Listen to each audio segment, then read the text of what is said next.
ಇಡೀ ದಕ್ಷಿಣ ಕನ್ನಡ ಜೈನರು ದೇವರದಲ್ಲ, ಜೈನರಿಗೆ ಸಂಬಂಧಪಟ್ಟಂಥ ಭೂಮಿಯಲ್ಲ. ಅಂದರೆ ಜೈನರ ಕೆಳಗಿದ್ದವರಿಗೆಲ್ಲ ಅದು ಆಮೇಲೆ ಆಚೆ ಬಂದಂತೆ ನಮ್ಮ ಕವಿಂ ಕವೀನಾಮುಪಮಶ್ರವಸ್ತಮಂ ಜ್ಯೇಷ್ಠರಾಜಂ ಬ್ರಹ್ಮಣಾಂ ಬ್ರಹ್ಮಣಸ್ಪದ ಆನಶೃಣ್ವನ್ನೋ ದಿವ್ಯಸ್ಯೇದಸಾದರಂ ಯಾ ಫಲಿನೇವ್ಯಾ ಅಫಲಾ ಪುಷ್ಪಾಯಾಶ್ಚ ಪುಷ್ಪೀಃ ಬೃಹಸ್ಪತಿ ಪ್ರಸೋದಾಸ್ತಾನೋ ಮುಂಚನ್ವಗುಂ ಮಹಸಃ ವಿಶ್ವತಶ್ಚಕ್ಷುರತ ವಿಶ್ವತೋಮುಖಾ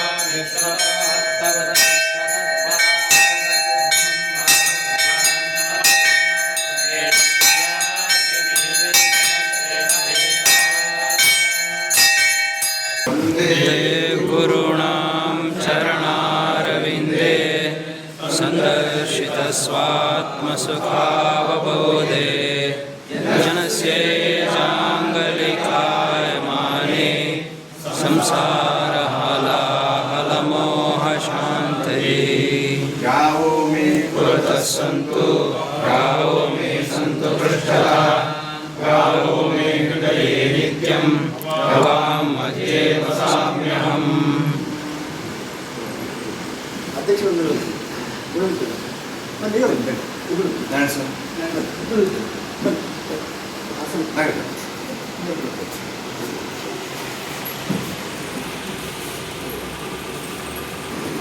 ಶ್ರೀ ಗುರುಭ್ಯೋ ನಮಃ. ಇವತ್ತಿನ ವಿಶೇಷ ಕಾರ್ಯಕ್ರಮವನ್ನು ಶುರು ಮಾಡುವಂಥ ಸಮಯ. ನಮ್ಮ ನಿಶ್ಚಿತ ಕಾರ್ಯಕ್ರಮವನ್ನು ಶುರು ಮಾಡುವುದಕ್ಕಿಂತ ಮುಂಚಿತವಾಗಿ ನಮ್ಮೊಂದಿಗೆ ಈ ದೇವಸ್ಥಾನವನ್ನು ಶ್ರೀ ರಾಮಚಂದ್ರಾಪುರ ಮಠದ ಅಧೀನಕ್ಕೆ ಕೊಟ್ಟಂತಹ ಕುಟುಂಬದವರು ನಮ್ಮೊಂದಿಗಿದ್ದಾರೆ. ಇಲ್ಲಿ ಸೇರಿದ ನಮ್ಮ ಕೆಲವರಿಗೆ ಮಾತ್ರ ಈ ದೇವಸ್ಥಾನದ ಬಗ್ಗೆ ಸ್ವಲ್ಪ ಪರಿಚಯ ಇರೋದು, ಬಾಕಿದವರಿಗೆ ಹೆಚ್ಚಿನವರಿಗೆ ಈ ದೇವಸ್ಥಾನದ ಬಗ್ಗೆ ಜಾಸ್ತಿ ಪರಿಚಯ ಇಲ್ಲ. ಆದ ಕಾರಣ ಕೊಳ್ಕೆಬೈಲು ಕುಟುಂಬದ ಶ್ರೀ ಜೀವನ್ ಶೆಟ್ಟರು ನಮ್ಮೊಂದಿಗಿದ್ದಾರೆ. ಅವರನ್ನು ಈ ಕಾರ್ಯಕ್ರಮಕ್ಕೆ ಸ್ವಾಗತಿಸ್ತಾ ಅವರು ಈ ದೇವಸ್ಥಾನದ ಬಗ್ಗೆ ಸ್ವಲ್ಪ ನಮಗೆ ಮಾಹಿತಿ ಕೊಡಬೇಕಂತೇಳಿ ಕೇಳಿಕೊಳ್ತಾ ಇದ್ದೇನೆ.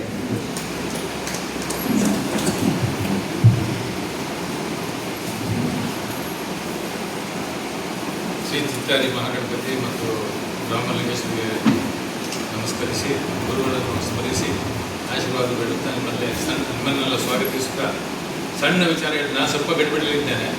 ನನಗೆ ನಮ್ಮ ಕಾರ್ಯಾಧ್ಯಕ್ಷರು ಲಾಸ್ಟ್ ಮಿನಿಟ್ಗೆ ನನಗೆ ಪೋಷಕ ಸಹ ಇಲ್ಲ, ನಾನು ಬಂದ ಕಾರ್ಯಕ್ರಮ ಬೇರೆ ಇತ್ತು. ಸೊ ಹಾಗಾಗಿ ನಿಮ್ಮ ಒಂದು ಸಣ್ಣ ರೀತಿಯಲ್ಲಿ ಸಣ್ಣ ವಿಚಾರ ಹೇಳ್ಕೊಂಡು ಹೋಗ್ತಿದ್ದೇನೆ. ಸ್ಟ್ರೇಟ್ ವಿಷಯಕ್ಕೆ ಬರ್ತಿದ್ದೇನೆ.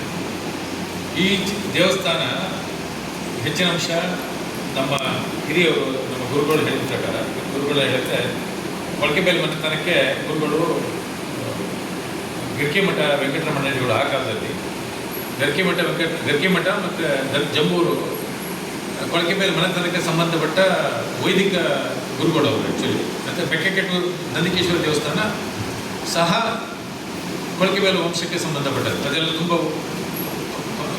ಕನೆಕ್ಷನ್ ಇದೆ. ನಮ್ಮದು ಹಳೆಯ ಸಂತಾನ ಯಾಕಂತ ಹೇಳಿದ್ರೆ ಅದು ಹೇಳ್ತಿದ್ದೆ, ನಾನು ಪುನಃ ಬರ್ತಿದ್ದೇನೆ. ಈ ಪ್ರದೇಶ ಸಾಧಾರಣವಾಗಿ ನಮ್ಗೆ ತಿಳಿದಂತೆ ಇಡೀ ದಕ್ಷಿಣ ಕನ್ನಡ ಜೈನರಿಗೆ ಸಂಬಂಧಪಟ್ಟದ್ದು. ಇದು ಜೈನರ ಆಳ್ವಿಕೆಯಲ್ಲಿ ಪುರಾತನ ಕಾಲದಲ್ಲಿ. ಆಮೇಲೆ ತುಂಬ ಆಳ್ವಿಕೆ ಬೇರೆ ಆಕ್ರಮಣ ಮಾಡಿದ್ರು, ಆಚೆ ಏನು ಬೇಕಾದ್ರೆ ಆಗಲಿ, ಬೇಸಿಕಲಿ ಜೈನರ ಜಾಗ. ಯಾಕಂದ್ರೆ ಇವತ್ತು ನಮ್ಮ ದಸ್ತವಾಯಿಸಿ ನೋಡಿದ್ರೆ ಅದರಲ್ಲಿ ಕ್ಲೀನಾಗಿ ಹೇಳ್ತದೆ ಬಾರ್ಕೂರು ಸಂಸ್ಥಾನ ಅಲುಪನಿಗೆ ಸಂಬಂಧಪಟ್ಟದ್ದು, ಅಲ್ಲಿಂದ ನಮಗೆ ಬಂದದ್ದು ಆನಮನೆ ಕನೆಕ್ಷನ್ ಈಗಲೂ ಇದೆ. ಸೊ ನನ್ನ ತಾಯಿಗೆ ಈ ಪ್ರದೇಶದ ಆಸ್ತಿ ಬಂದಾಗ ನನ್ನ ತಂದೆಗೆ ಕೃಷಿಯಲ್ಲಿ ಆಸಕ್ತಿ ಇರಲಿಲ್ಲ, ಅವರು ಬಿಸ್ನೆಸ್ಸಲ್ಲಿದ್ದವರು. ಬಟ್ ದೊಡ್ಡ ಆಸ್ತಿಯ ಆಶೆಗೋಸ್ಕರ ಬಂದರು ಇಲ್ಲಿಗೆ. ಬಂದಾಗ ತುಂಬ ತೊಂದರೆ ಆಯಿತು ನಮಗೆ, ಅಂದರೆ ಬದುಕಲಿಕ್ಕೆ ತುಂಬ ಕಷ್ಟ ಆಯಿತು. ಆವಾಗ ನಾವು ಅಡಿಗೆ ಗರ್ಗಿಮಠ ವೆಂಕಟರಮಣ ಅಡಿಗಳ ಹತ್ರ ಹೋಗಿ ಕೇಳಿದಾಗ ಅವರು ಅಂದ್ರೆ ಮಠಕ್ಕೆ ಮತ್ತು ನಮಗೆ ಇರೋ ಸಂಬಂಧ ಹೇಳಲಿಕ್ಕೆ ಅಸಾಧ್ಯ, ಒಂದು ಬೇರೆ. ಅವರು ಸ್ವಂತ ಬಂದು ಇಲ್ಲಿ ದೇವಸ್ಥಾನ ಇದೆ, ಅದನ್ನು ಯಾರೂ ನೀವು ಮುಟ್ಲಿಲ್ಲ. ಅದಂದರೆ ನನ್ನ ಹೆಚ್ಚು ನನ್ನ ಹಿರಿಯ ಅಜ್ಜಿಂದ್ರಿಗೆಲ್ಲ ಗೊತ್ತಿದ್ದೆ, ನನ್ನ ತಾಯಿ ಅಥವಾ ಅವ್ರಿಗೆ ಗೊತ್ತಿರಲಿಲ್ಲ. ಅದನ್ನು ನಮಗೆ ಕೊಟ್ಬಿಟ್ರು ಇದನ್ನು. ಇದು ನನ್ನ ತಾಯಿಯ ತಂಗಿ ಸಿಕ್ಕಿದ್ದು, ಇದು ಬದಿಗಿದ್ದದ್ದು. ಹೀಗೆ ಅದೆಲ್ಲ ಬೇರೆ ವಿಚಾರಿಸಿ ಬಂದಾಗ ಅವ್ರು ಹೇಳಿದ್ರು ಒಂದು ದೇವಸ್ಥಾನ ಇದೆ, ನೀವು ಅದನ್ನು ಸಣ್ಣ ರೀತಿಯಲ್ಲಿ ಜೀರ್ಣೋದ್ಧಾರ ಮಾಡು. ನಮಗೆ ತಾಕತ್ತಿರಲಿಲ್ಲ ಅವಾಗ, ಭಾಳ ಕಷ್ಟಕ್ಕಿದ್ದರು.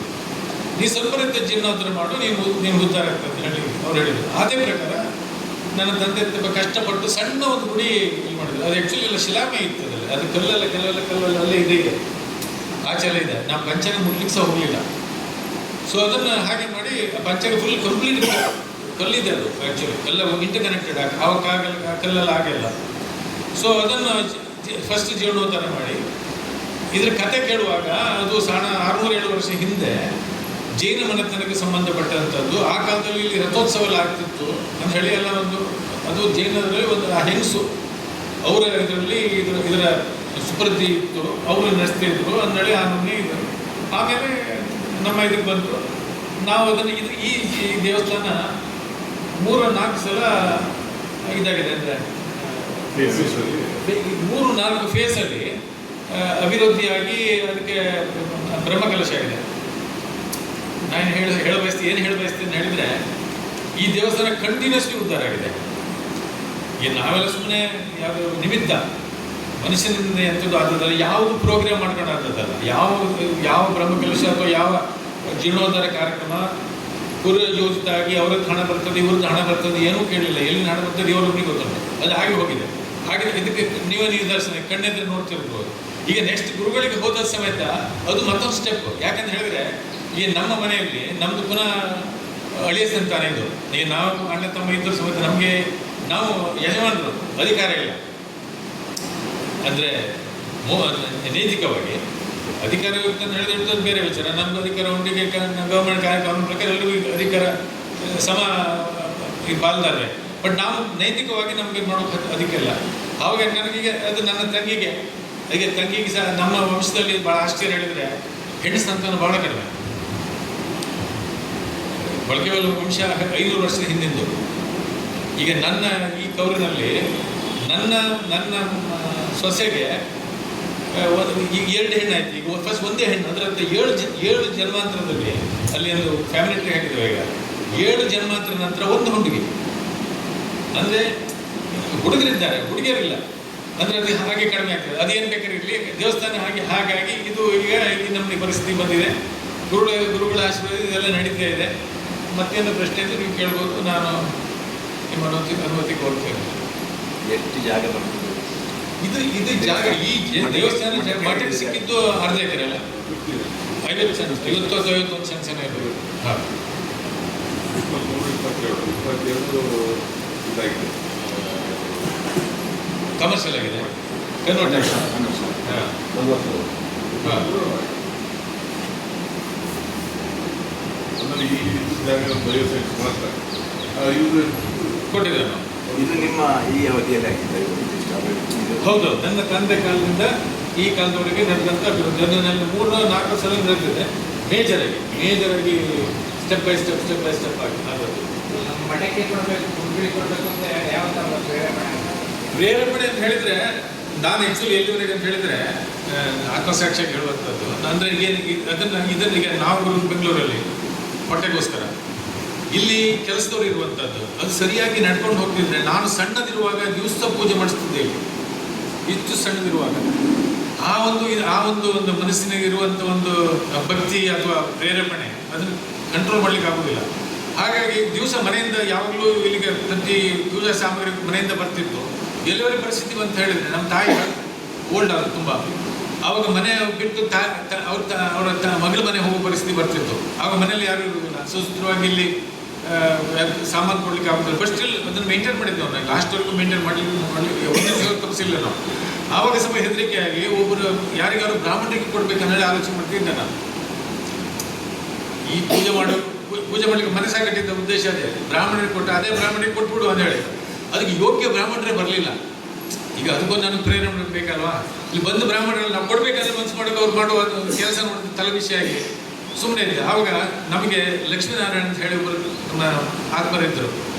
ಅವರು ಗುರುಗಳಿಗೆ ತುಂಬ ಅತ್ಯಂತ ದೊಡ್ಡ ಭಕ್ತರು. ಅವರು ಹೆಚ್ಚು ಅಂಶ ಗುರುಗಳ ಹತ್ರ ಒಂದು ಸಲ ಪ್ರಸ್ತಾವನೆ ಮಾಡಿದ ಕೂಡ ಗುರುಗಳು ನಾನು ಕರೆಸಿದ್ರು. ಅದು ಪ್ರಥಮ ನನ್ನ ಭೇಟಿ. ಆ ಪ್ರಥಮ ಭೇಟಿಯಲ್ಲಿ ಅವರು ಹೇಳಿದರು, ಅದು ಹೇಗೆ ಬೇಕಾದ್ರೆ ವಿಷಯ ಹೇಗಿರಲಿ, ನಾನು ತಗೊಳ್ತೇನೆ ಅದು. ನೆಕ್ಸ್ಟ್ ಅದಕ್ಕೆ ಆಮೇಲೆ ಸರ್ವೆ ಮಾಡಿಸಿದ್ರು ನಮ್ಮ ಆಂಗಡಿ ಲಕ್ಷ್ಮೀನಾರಾಯಣ ಭಟ್ರು ಬಂದು, ನಮ್ಗೆ ಗೊತ್ತಿಲ್ಲದೆ ಇಲ್ಲೆಲ್ಲ ಇದು ಮಾಡಿ ಎಲ್ಲ ಗುರುಗಳಿಗೆ ರಿಪೋರ್ಟ್ ಕೊಟ್ಟರು. ಆಮೇಲೆ ಕಂಟಿನ್ಯೂಸ್ಲಿ ನನ್ನ ಹತ್ರ ಗುರುಗಳ ಹತ್ರ ಭೇಟಿ ಆಯಿತು, ತುಂಬ ಸಲ ನಾವು ಭೇಟಿ ಮಾಡಿದ್ವಿ. ಆವಾಗ ನಮ್ಮ ನಿಕಟತನ ತುಂಬ ಹತ್ತಿರ ಆಯಿತು. ಆವಾಗ ಡಿಸಿಷನ್ ತಗೊಂಡು ಒಂದು ದಿವಸ ಕರೆಕ್ಟ್ ಟೈಮ್ ಕೊಟ್ಟು ಇಂಥ ದಿವಸ ನಾವು ಅದನ್ನು ಸಮರ್ಪಣೆ ಮಾಡುವಂಥ ಒಂದು ಕಾರ್ಯಕ್ರಮ ನಡೀತು. ತುಂಬ ಅದ್ದೂರಿಯಲ್ಲಿ ನಡೀತು ಎಲ್ಲದು. ಅದೆಲ್ಲ ದೈವ ಇದು, ಯಾಕಂದರೆ ಸಾಮಾನ್ಯ ಮನಸ್ಸು ಮಾಡಲಿಕ್ಕಾಗೋದಿಲ್ಲ. ತುಂಬ ಅದ್ದೂರಿಯಲ್ಲಿ ನಡೆದಿದೆ. ತುಂಬ ಸಂತೋಷಕರ ರೀತಿಯಲ್ಲಿ ನಡೆದಿದೆ. ಇಡೀ ಊರು ಒಟ್ಟಾಗಿದೆ ಆದ ಮನೆಯಲ್ಲಿ ಎಲ್ಲ ರೀತಿಯಲ್ಲಿ ಒಳ್ಳೆ ರೀತಿ ನಡೆದಿದೆ. ಈ ಕುಟುಂಬ ದೇವಸ್ಥಾನ ಅಥವಾ ಗಾನ ದೇವಸ್ಥಾನ ಈಗ ಹೇಗೆ? ಈಗ ದೇವಸ್ಥಾನ ಯಾರದ್ದು ಕುಟುಂಬದಲ್ಲ. ಈಗ ಒಂದು ವಿಷಯ ಹೇಳಬೇಕಾದ್ರೆ, ಪ್ರತಿಯೊಂದು ದೇವಸ್ಥಾನ ಯಾರೋ ಒಂದು ಫ್ಯಾಮಿಲಿ ಆಸ್ತಿ. ಪ್ರತಿಯೊಂದು ದೇವಸ್ಥಾನ ಇಬ್ಬರು ಧರ್ಮಸ್ಥಳ. ನಾನೇನು ಹೇಳಿ ಬಯಸ್ತೇನೆ ಅಂತ ಹೇಳಿದರೆ, ದೇವಸ್ಥಾನದ ಆಸ್ತಿ ಯಾವನ ಒಬ್ಬ ಒಂದು ಫ್ಯಾಮಿಲಿಗೆ ಸಂಬಂಧಪಟ್ಟದ್ದೇ. ದೇವಸ್ಥಾನ ಅವ್ರ ಸ್ಥಾನ ಹಳ್ಳಿ ಅಲ್ಲ. ಆ ರಾಜನೋ ಆ ಫ್ಯಾಮಿಲಿಯೋ ಯಾರೋ ಒಂದು ದೇವಸ್ಥಾನಕ್ಕೆ ಉಂಬಡಿ ಕೊಟ್ಟದ್ದು. ಯಾವ ಆಸ್ತಿ ಸಂಬಂಧ ದೇವಸ್ಥಾನದಿರಲಿಲ್ಲ. ಎಲ್ಲರೂ ಒಂದು ಸಂಬಂಧಪಟ್ಟ ಕುಟುಂಬಕ್ಕೆ ಇತ್ತು. ಆ ಕುಟುಂಬ ಅದನ್ನು ದೇವಸ್ಥಾನ ಕೊಟ್ಬಿಟ್ರು. ಕಡೆಗೆ ಗೌರ್ಮೆಂಟ್ ಒಳಗೆ ಹಾಕೊಂಡ್ರು, ಇನ್ನೊಂದಾಯ್ತು ಮತ್ತೆ ಹೋಗಿ ಯಾರು ಕೊಳ್ಳೆ ಹೊಡೆದ್ರು, ಬೇರೆ ವಿಚಾರ. ಬಟ್ ಅದೇ ರೀತಿಯಲ್ಲಿ ಇದು ಸಮೇತ ಒಂದು ದೊಡ್ಡ ಇದು ಹಂಚ್ಕೊಳ್ಳುವಾಗ ಬಂದದ್ದು. ಕೊಳಕೆಬೇಲ್ ಫ್ಯಾಮಿಲಿಗೆ 5 ಗ್ರಾಮ ಇತ್ತಂತೆ ಭಾಳ ಹಿಂದೆ. 5 ಗ್ರಾಮದ ಅವ್ರ ಕೈಯಲ್ಲಿತ್ತು. ಆಮೇಲೆ ಎಂಥದ್ದು ಇರಲಿಲ್ಲ. ಈಗ ಎಂತ ಮಾಡಿದ್ವಿ, ಆಮೇಲೆ 1975 ಟೆನೆನ್ಸಿ ಆಗಿ ಬಂತು. ಇದ್ದು ಮನೆಗೆ ಸಮೇತ ಡಿಕ್ಲೇಷನ್ ಕೊಟ್ಟರು. ಬೇರೆ ದೇವಸ್ಥಾನ ಇತ್ತು ಯಾವುದು ಇದು ಬಿಟ್ಟು ಬೇರೆ ದೇವಸ್ಥಾನ ಇತ್ತು. ಈ ಕೊಳಕೆಬೇಲ್ ಸಂಬಂಧಪಟ್ಟರು. ಇಲ್ಲಿ ಕೊಳಕೆಬೇಲ್ ಫ್ಯಾಮಿಲಿ ಅವರು ಗುಡ್ಡೆಟ್ಟು ಗಣಪತಿ ದೇವಸ್ಥಾನಕ್ಕೆ ಮುಕ್ತೇಶ್ವರ ಇದ್ರು. ಮೆಕ್ಕೆಗಡ್ಡೆ ದೇವಸ್ಥಾನಕ್ಕೆ ಇವತ್ತು ಮುಕ್ತೇಶ್ವರ ಉಳಿಸ್ಕೊಂಡಿದ್ದಾರೆ. ಈ ಗ್ರಾಮದಿಂದ ಹೊರಗಿದೆಯಾ ಒಳಗೆ? ಇಲ್ಲ, ಅದನ್ನೆಲ್ಲ ಬಿಟ್ಕೊಟ್ರು. ಬೇರೆ ಬೇರೆ ಕಾರಣದಿಂದ ಬಿಟ್ಕೊಳ್ತಾ ಬಂದ್ರು. ಯಾಕಂದ್ರೆ ತೊಂದರೆ ಆಗ್ಲಿಕ್ಕೆ ಶುರುವಾಯಿತು, ಮೇಂಟೈನ್ ಮಾಡ್ಲಿಕ್ಕೆ ಆಗೋದಿಲ್ಲ. ಇವರು ಅನುಷ್ಠಾನ ಮಾಡ್ತಿರ್ಲಿಲ್ಲ. ಆವಾಗ ಮನೆ ಹೆಂಚಿದ ಉಪದಗಳು ಗಂಡಸರು ತೊಂದರೆ, ನೀವು ಬೇಡ ಬಿಟ್ಬಿಡೋ ಅದನ್ನು. ಹಾಗೆ ಒಂದೊಂದೊಂದು ಬಿಡ್ತಾ ಬಂದ್ರು. ಹಾಗೆ ಪರಿಸ್ಥಿತಿ ಆಗುತ್ತಿಲ್ಲ.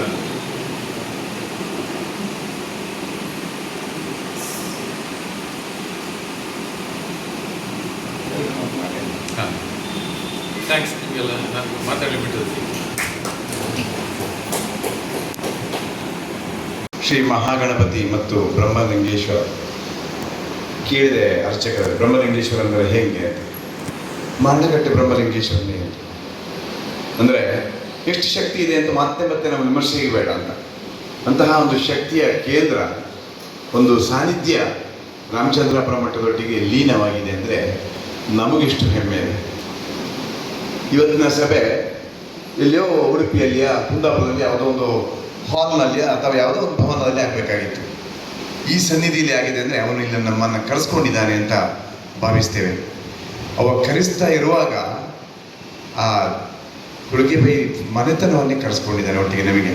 ಇವತ್ತು ನಾವು ಅವರೇನು ಸೇರ್ತೇವೆ, ನಾವು ಅವ್ರ ಮಾತುಕತೆ ಆಗ್ತದೆ. ಜೀವಶೆಟ್ಟರು ನಾವು ಮಠದಲ್ಲೆಲ್ಲ ಒಟ್ಟಾಗಿ ಮಾತಾಡ್ತಾ ಇದ್ದೆವು.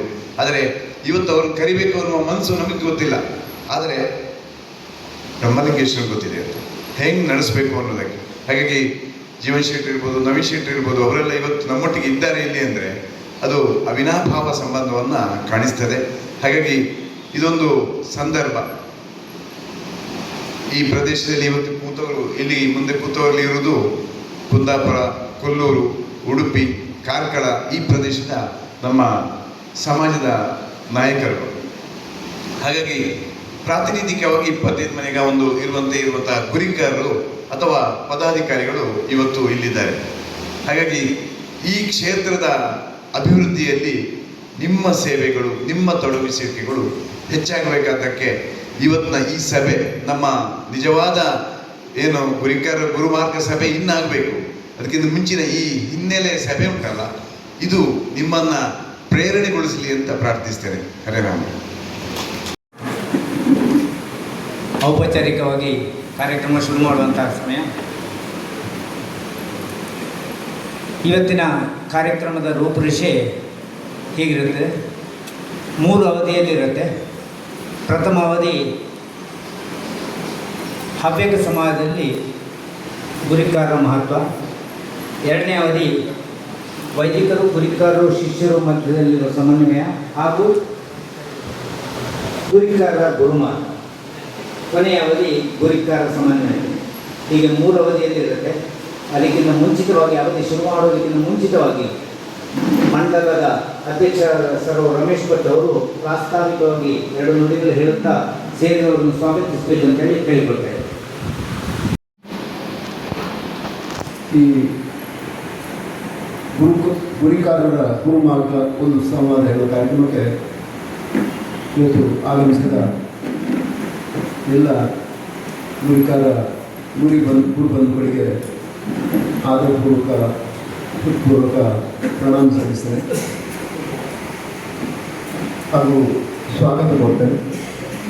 ಇವತ್ತು ನಮ್ಮ ಜೊತೆ ನಮ್ಮ ಮಹಾಮಂಡಲದ ಹಿಂದಿನ ಅವಧಿಯ ಪ್ರಧಾನ ಕಾರ್ಯದರ್ಶಿಗಳು ಹಾಗೂ ಈಗ ಅಹಿಚ್ಛತ್ರ ಮಹಾಸಮಿತಿಯ ಪ್ರಧಾನ ಕಾರ್ಯದರ್ಶಿಗಳಾದ ಆತ್ಮೀಯರಾದ ಪೆದಮಲೆ ನಾಗರಾಜ್ ಭಟ್ ನಮ್ಮ ಜೊತೆಗಿದ್ದಾರೆ.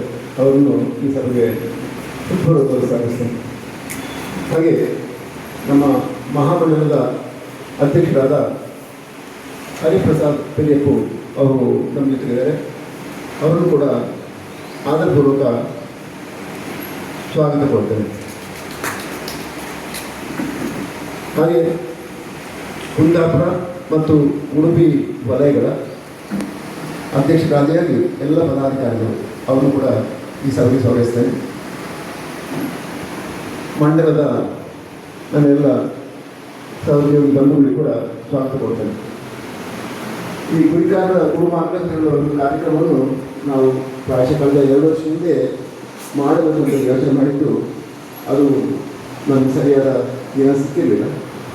ಗುರುಗಳ ಅನುಗ್ರಹದಿಂದ ಈ ಶುಭ ಸಂಜೆ ನಮಗೆ ಇಲ್ಲಿ ಇದನ್ನು ಮಾಡುವಂಥ ಅವಕಾಶ ಪ್ರಾಪ್ತಿಯಾಗಿದೆ. ಎಲ್ಲಿ ಮಾಡೋಣ ಅಂತ ಬಂದಾಗ ಉಡುಪಿ ಮತ್ತು ಕುಂದಾಪುರ ವಲಯಗಳು, ಪ್ರಾಯಶಃ ಕುಂದಾಪುರದಿಂದ ಮಾಡುವಂಥ ಯೋಚನೆ ಇತ್ತು.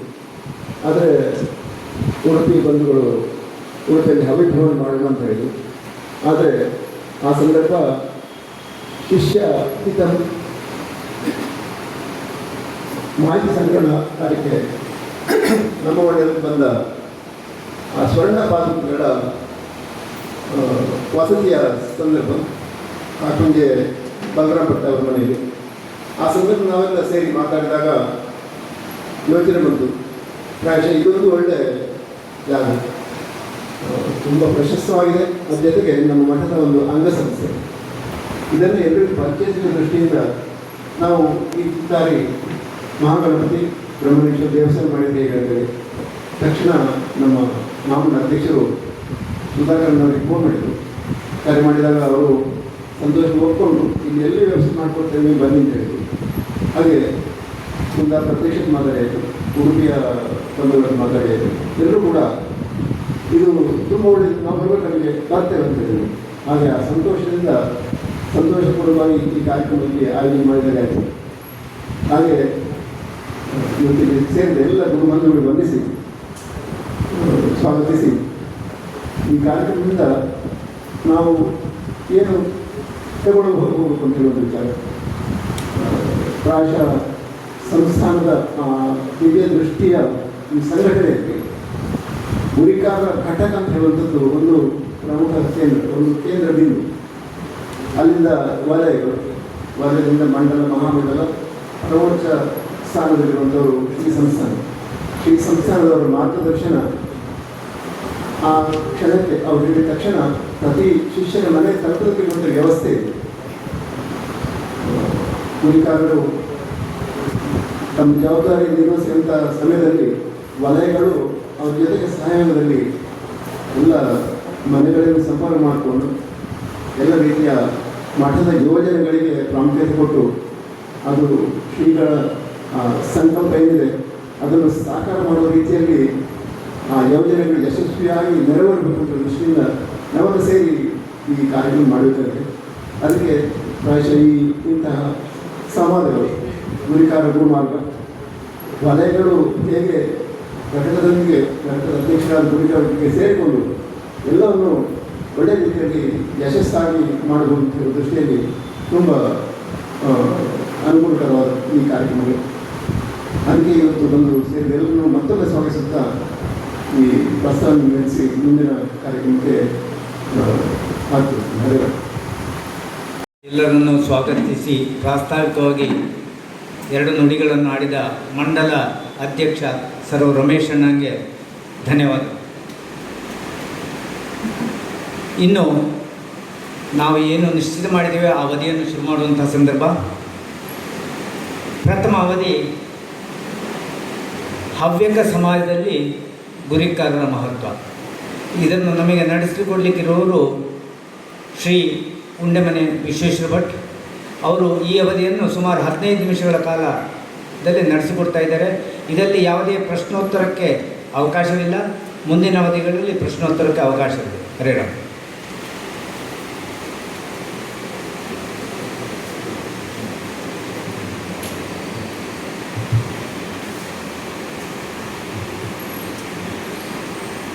ಹರೇ ರಾಮ. ಶ್ರೀ ಗುರುಭ್ಯೋ ನಮಃ. ನನ್ನ ಮಾತುಗಳು ಕೇಳಿಸ್ತಾವಲ್ಲ ಮನೆಯವರೆಗೆ? ಕೇಳಿಸಲ್ಲ. ಸ್ಥಳ ದೇವತೆಯಾದ ಮಹಾಗಣಪತಿ ದೇವರಿಗೆ, ಬ್ರಹ್ಮಲಿಂಗೇಶ್ವರ ದೇವರಿಗೆ ಮತ್ತು ಗುರುಸ್ವರೂಪಿಗಳಾದ ನಿಮಗೆಲ್ಲರಿಗೂ ಪ್ರಣಾಮಗಳನ್ನು ಸಲ್ಲಿಸುತ್ತಾ, ಗುರು ನಮ್ಮ ಸದ್ಗುರು ಶ್ರೀ ಸಂಸ್ಥಾನ ನನ್ನಿಂದ ಏನು ಹೇಳಲು ಅಪೇಕ್ಷಿಸುತ್ತಾರೆ ನನಗೆ ಗೊತ್ತಿಲ್ಲ. ಅದನ್ನು ಒಂದಷ್ಟು ನಿಮ್ಮೆದುರು ಪ್ರಸ್ತುತಪಡಿಸಲು ಇಷ್ಟಪಡ್ತೇನೆ. ಚಿಂತಾಮಣಿ, ಅದನ್ನು ನಾವು ಕೈಯಲ್ಲಿ ಹಿಡ್ಕೊಂಡು ಚಿಂತಿಸಿದರೆ ನಾವು ನೆನೆಸಿಟ್ಟುಕೊಳ್ಳುತ್ತೇವೆ. ಪರುಷಮಣಿ, ನಾವು ಅದರಿಂದ ಯಾವುದನ್ನು ಮುಟ್ತೇವೆಯೋ ಅದು ಚಿನ್ನ ಆಗ್ತದೆ. ಕಲ್ಪತರು, ಅದರ ಅಡಿಯಲ್ಲಿ ನಾವು ಕುಳಿತುಕೊಂಡು ಅಥವಾ ನಿಂತುಕೊಂಡು ಏನನ್ನು ಧ್ಯಾನಿಸ್ತೇವೆಯೋ ಅದನ್ನು ಕೊಡ್ತಾರೆ. ಕಾಮಧೇನು ಕೂಡ ಇದೇ ಸಾಲಲ್ಲಿ ಬರ್ತದೆ. ಹಾಗಿದ್ದರೆ ಗುರು ಚಿಂತಾಮಣಿಯು, ಗುರು ಪರುಷಮಣಿಯು, ಗುರು ಕಲ್ಪತರು, ಗುರು ಕಾಮಧೇನು ಅಲ್ಲ. ಗುರು ಏನು ಮಾಡ್ತಾನೆ ಅಂತ ಹೇಳಿದರೆ, ನಾವು ಬಯಸದ್ದನ್ನು ಕೂಡ ಕೊಡ್ತಾನೆ. ಇದು ಗುರುವಿನ ಒಂದು ಅಪಾರವಾದ ಮಹಿಮೆ. ಅಂದರೆ ಗುರುವಿನ ಬಗ್ಗೆ ಇರುವಂತಹ ಒಂದು ಸುಭಾಷಿತದ ಸಾರ ನಾನೀಗ ಹೇಳಿದ್ದು. ನನಗೆ ಸುಭಾಷಿತ ಬಾಕಟ ಬರ್ತಾ ಇದೆ. ಯಾಕೆ ಸದ್ಗುರು ನೆನಪಿಸಿದೆ ಅಂತ ಹೇಳಿದರೆ, ನಿಜವಾಗಿಯೂ ನಾನು ಇದಕ್ಕೆ ಅನರ್ಹ. ಈ ಗುರಿಕಾರರ ಸಭೆಯಲ್ಲಿ ಕೂತ್ಕೊಳ್ಳಿಕ್ಕೂ ಕೂಡ ನಾನು, ಆದರೆ ಅದು ಗುರುವಿನ ಬಯಕೆ. ವಿಶ್ವ ನೀನು ಅಲ್ಲಿಗೆ ಹೋಗಬೇಕು, ಒಂದಷ್ಟು ವಿಚಾರ ವಿನಿಮಯ ಮಾಡಬೇಕು ಅಂತ. ಅದಕ್ಕೆ ಹೇಳಿದ್ದು, ಅವರ ಅಪೇಕ್ಷೆಯನ್ನು ಈಡೇರಿಸಲಿಕ್ಕೆ ನಾನು ಇಲ್ಲಿಗೆ ಬಂದಿದ್ದೇನೆ. ಹಾಗೆ ಹೇಳ್ತಾ ನಮ್ಮ ಗುರಿಕಾರರ ಬಗ್ಗೆ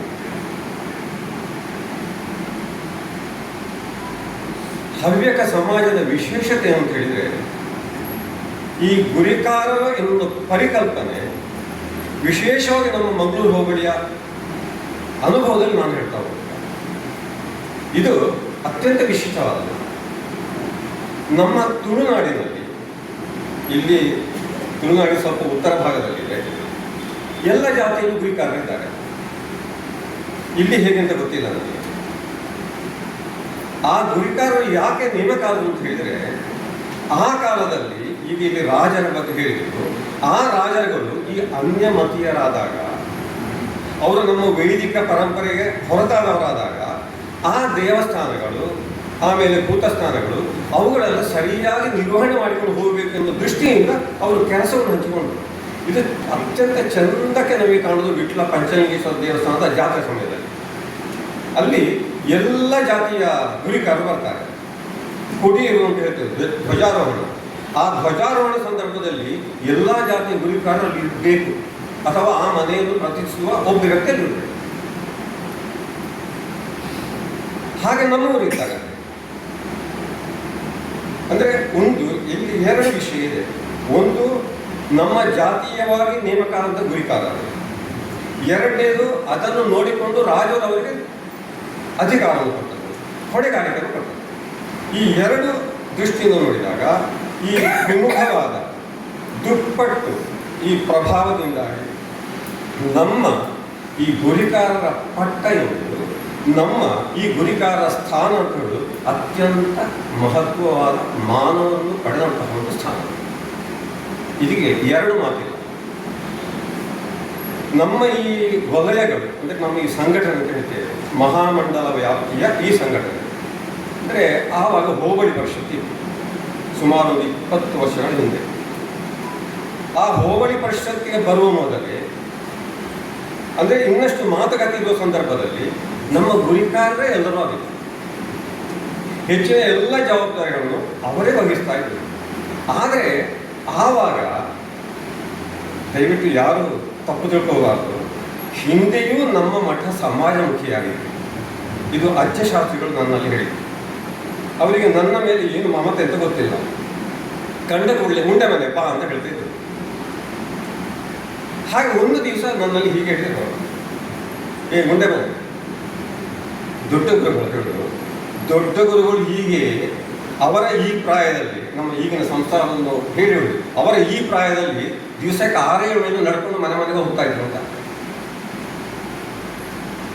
ನನಗೆ ಯಪ್ಪ ಅಂತ ಒಂದು ಮೀನು ರೋಮಾಂಚನ ಆಯ್ತು ಅವಾಗ.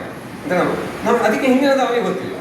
ಅಂದರೆ ಎಷ್ಟು ಶಂಕರಾಚಾರ್ಯರೇ ಸಮಾಜಮುಖಿ. ಇನ್ನು ಆ ಪರಂಪರೆಯಲ್ಲಿ ಬಂದ ನಮ್ಮ ಗುರುಗಳು ಅವರು ಸಮಾಜಮುಖಿಯಾಗದಿದ್ದಾರೆ. ನಮ್ಮ ಶ್ರೀ ಸಂಸ್ಥಾನ ಬಂದ ಮೇಲೆ ನಾವು ಇನ್ನಷ್ಟು ಹೆಚ್ಚು ಸಮಾಜಮುಖಿಗಳಾದೇವೆ. ನಾವು ಸಮಾಜಮುಖಿ ಆಗಿದ್ದೇವೆ ಅಂತ ಹೇಳುವುದನ್ನು ಸಮಾಜ ಗುರುತಿಸಿದೆ. ನಮ್ಮ ಶ್ರೀ ಸಂಸ್ಥಾನ ಮೊದಲು ಕೈ ಹಾಕಿದ್ದು ನಾವು ಗಟ್ಟಿಯಾಗಬೇಕು. ಈಗ ನಾವೇ ಗಟ್ಟಿ ಇರಲಿಕ್ಕೆ, ಉದಾಹರಣೆಗೆ ಯಾರೊಬ್ಬ ಬಾವಿಗೆ ಬಿದ್ದ. ಈ ಬಾವಿಗೆ ಬಿದ್ದವನನ್ನು ನೀರಿಗೆ ಇಟ್ಕೊಳ್ಬೇಕಿದ್ರೆ ನೆಲದಲ್ಲಿರುವವ ಮೊದಲು ಆಧಾರಕ್ಕೆ ಒಂದನ್ನು ಹಿಡ್ಕೊಳ್ಳೇಬೇಕು, ಇಲ್ಲ ಅವನು ಹಿಡ್ಕೊಳ್ತಾನೆ, ಇಬ್ಬರು ಬೀಳ್ತಾರೆ. ಹಾಗೆ ಆಗಬಾರ್ದು ಅಂತ ಮೊದಲು ನಾವು ಸ್ಥಿರವಾಗುವ, ನಮ್ಮ ಒಗ್ಗಟ್ಟು ಗಟ್ಟಿಯಾಗಲಿ, ನಮ್ಮ ಸಂಘಟನೆ ಬಲವಾಗಲಿ. ಈ ದೃಷ್ಟಿಯಲ್ಲಿ ನಮ್ಮಲ್ಲಿ ಈ ಮಹಾಮಂಡಲ ನಿರ್ಮಾಣ ಆಯಿತು. ಅದರ ಬೀಜ, ಅದರ ನೆಲೆಗಟ್ಟು ಅದು ನಮ್ಮ ಈ ಗುರಿಕಾರಗಳಲ್ಲ. ಯಾವ ಕಾಲದಲ್ಲಿ ನಮ್ಮ ಗುರುಗಳ, ನಮ್ಮ ಮಠದ ಧ್ಯೇಯೋದ್ದೇಶಗಳನ್ನು ಈಡೇರಿಸಲಿಕ್ಕೆ ಈ ಗುರಿಕಾರರು ನಮಗೆ ಸಹಾಯಕರಾಗಿದ್ದರು. ನಮ್ಮನ್ನು ಒಗ್ಗಟ್ಟಿನಲ್ಲಿ ಗುರುಗಳ ಸಮೀಪ ಕರ್ಕೊಂಡು ಹೋಗ್ತಾ ಇದ್ರು. ಅದೇ ಗುರಿಕಾರರು ಇವತ್ತು ನಮ್ಮ ಈ ಸಂಘಟನೆಯ ಅಡಿಗಲ್ಲು. ಅಂತಹ ಅಡಿಗಲ್ಲಾದ, ಆದರೆ ಕೇವಲ ಅಡಿಗಲ್ಲಾಗದೆ ಸ್ಥಾನಮಾನಗಳ ಮೂಲಕ ನಮ್ಮೆಲ್ಲರನ್ನು ಕೂಡ, ನಮಗೆಲ್ಲರಿಗೂ ಮಾರ್ಗದರ್ಶನ ನೀಡುತ್ತಾ ನಮ್ಮನ್ನು ಕರೆದೊಯ್ಯುತ್ತಿರುವ ನಿಮಗೆಲ್ಲರಿಗೂ ನನ್ನ ಸಾಷ್ಟಾಂಗ ಪ್ರಣಾಮಗಳು. ಮನೆ ಬಿಟ್ಟರೆ ಮಠ, ಇದು ನಮ್ಮ ಗಾದೆ ಮಾತು. ಹಿಂದಿನ ಕಾಲದಲ್ಲಿ ಈಗಿನ ಹಾಗೆ ಅದು ಪ್ರಾಯಶಃ ರಾಜರ ಕಾಲದಲ್ಲಿ ಬಂದದ್ದಿರಬಹುದು. ಯಾವುದೇ ಒಂದು ಜಾತಿಯಲ್ಲಿ ಒಬ್ಬ ಅಥವಾ ಒಬ್ಬ ಅನಾಥರಾದರೆ ಅವರಿಗೆ ಗತಿ ಏನು? ಮನೆ ಬಿಟ್ಟರೆ ಮಠ. ಒಂದು ಕೊಂಡಿ ಬೇಕಲ್ವ, ಅಲ್ಲಿಗೆ ಕರೆದುಕೊಂಡು ಹೋಗುದು ಯಾರು? ಆವಾಗ ಆ ಜವಾಬ್ದಾರಿ ಗುರಿಕಾರರ ಕೈಗೆ ಬಂತು.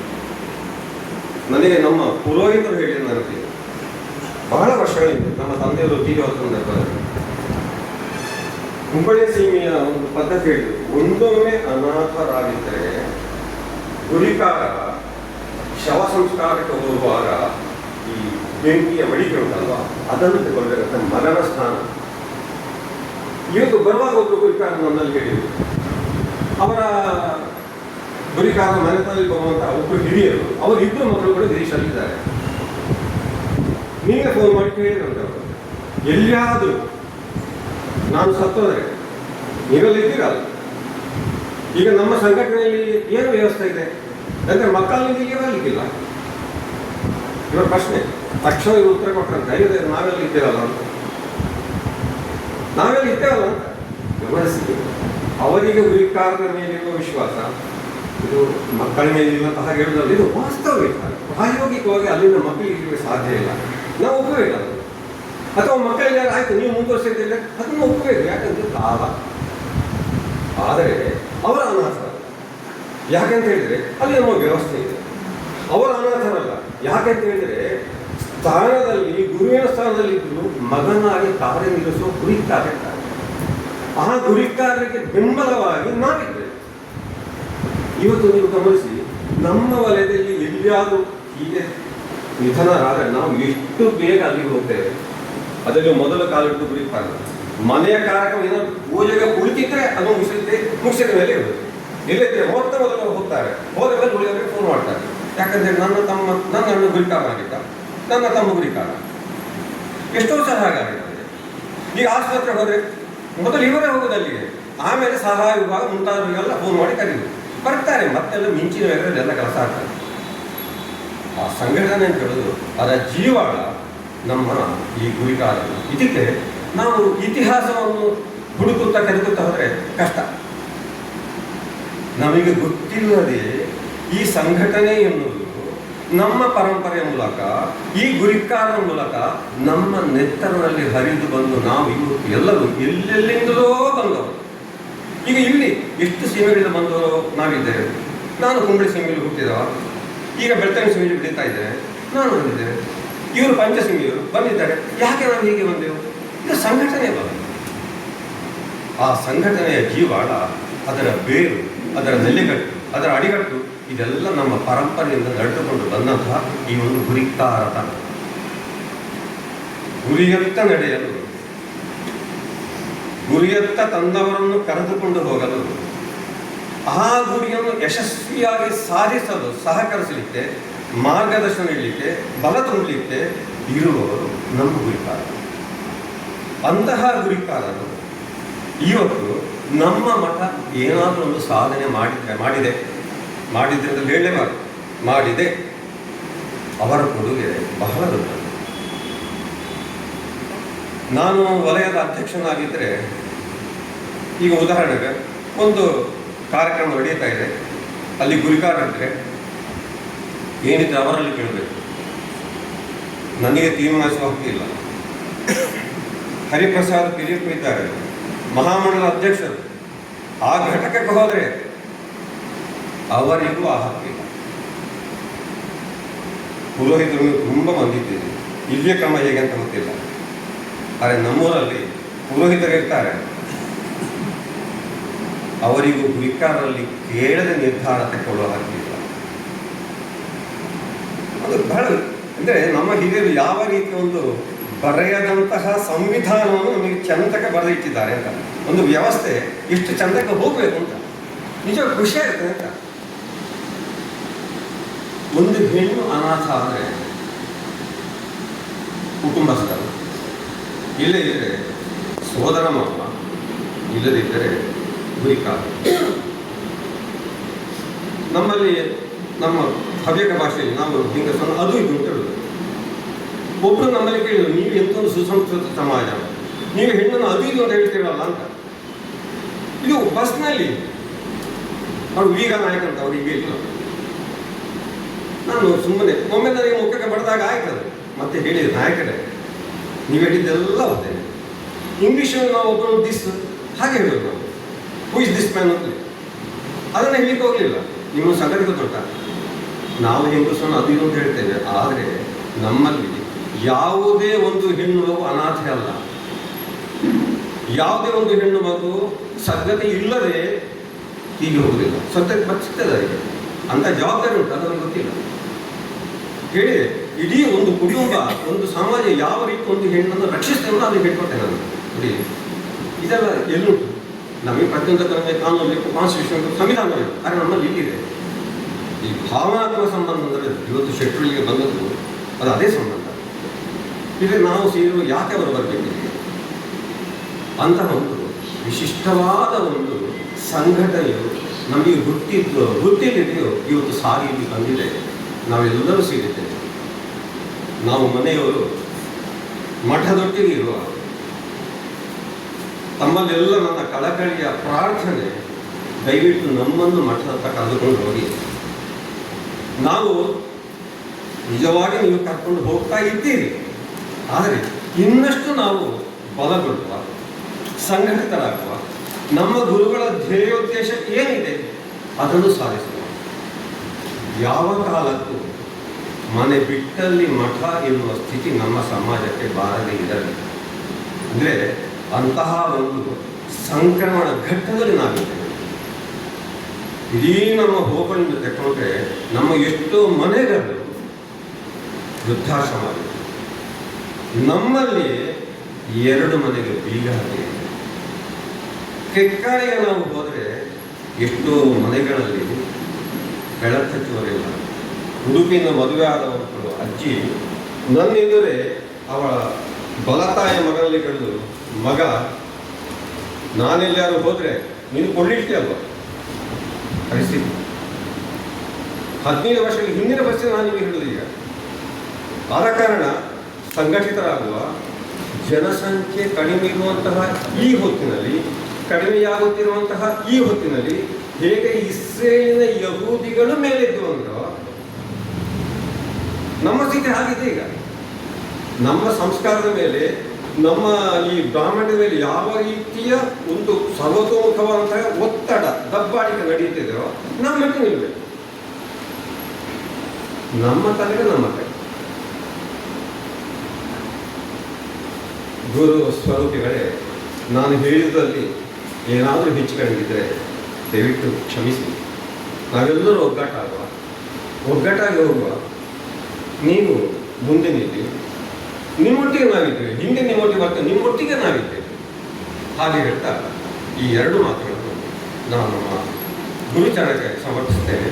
ಹರೇ ರಾಮ, ಶ್ರೀ ಗುರುದೇವರು.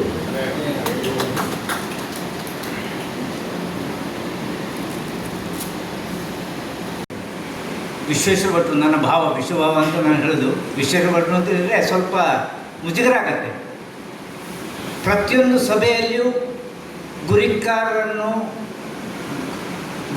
ಅಂದರೆ ಏನು, ಅವರು ಏನು ಮಾಡ್ಬೋದು ಅಥವಾ ಏನು ಇದ್ದಾರೆ ಅಂತ ಹೇಳಿ ಪ್ರತಿ ಸಭೆಯಲ್ಲಿಯೂ ಬೇರೆ ಬೇರೆ ಉದಾಹರಣೆಗಳನ್ನು ಕೊಟ್ಟು ಬೇರೆ ಬೇರೆ ಸಂದರ್ಭಗಳನ್ನು ಹೇಳಿ ತುಂಬ ಸಾಂದರ್ಭಿಕವಾಗಿ ಈ ಸಭೆಯ ಘನತೆಯನ್ನು ತುಂಬ ಹೆಚ್ಚಿಸಿದ್ದಾರೆ. ಏನೋ ಪೆರಿಯಪ್ಪನ ಆಲೋಚನೆ ಮಾಡ್ತಾ ಇರ್ಬೋದು, ಇದು ಇಲ್ಲಿ ಮಂಗಳೂರು ಮಂಡಲದಲ್ಲಿ ಮಾತ್ರ ಆಗೋದಲ್ಲ, ಎಲ್ಲ ಮಂಡಲಗಳಲ್ಲಿ ಆಗತ್ತೆ. ವಿಶ್ವಭವನಿಗೆ ಪರ್ಮನೆಂಟ್ ಸೀಟ್ ಆಯಿತು ಈ ಇದಕ್ಕೆ. ತುಂಬ ಸಾಂದರ್ಭಿಕವಾಗಿ, ತುಂಬ ವಿವರವಾಗಿ ಕೊಟ್ಟ 15 ನಿಮಿಷಗಳಲ್ಲಿ ಪ್ರತಿಯೊಬ್ಬ ಗುರಿಕಾರನಿಗೂ ತನ್ನ ಮೌಲ್ಯ ಏನು ಅಂತೇಳಿ ಹೇಳಿಕೊಟ್ಟ ವಿಶ್ವಭವನಿಗೆ ಎಲ್ಲರ ಪರವಾಗಿ ಧನ್ಯವಾದ.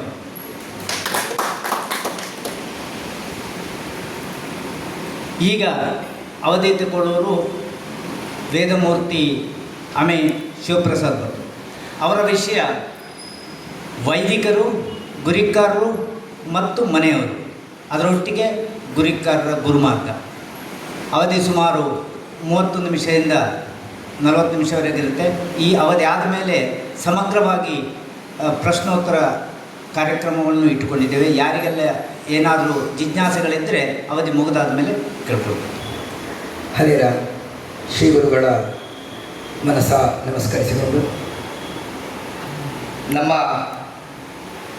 ಶ್ರೀ ಗುರುಗಳ ನಮ್ಮ ಕರಾರ್ಚಿತ ಸೀತಾರಾಮಚಂದ್ರ ಚಂದ್ರಮೌಳೇಶ್ವರ ರಾಜರಾಜೇಶ್ವರಿ ದೇವತಾ ಸನ್ನಿಗತಿಗಳನ್ನು ಮನಸ ಸ್ಮರಿಸಿಕೊಂಡು ಸ್ಥಳದಲ್ಲಿ ಸಾನ್ನಿಧ್ಯ ವಹಿಸಿದ ಮಹಾಗಣಪತಿ ಬ್ರಹ್ಮಲಿಂಗೇಶ್ವರರನ್ನು ಮನಸ್ಸಿನಲ್ಲಿ ವಂದಿಸಿ ವೇದಿಕೆಯಲ್ಲಿ ಆಸೀನದಂತಹ ಹಿರಿಯರನ್ನು, ಎಲ್ಲ ಗುರಿಕಾರ ಗುರಿಕಾರರನ್ನು ವಂದಿಸಿ ಒಂದೆರಡು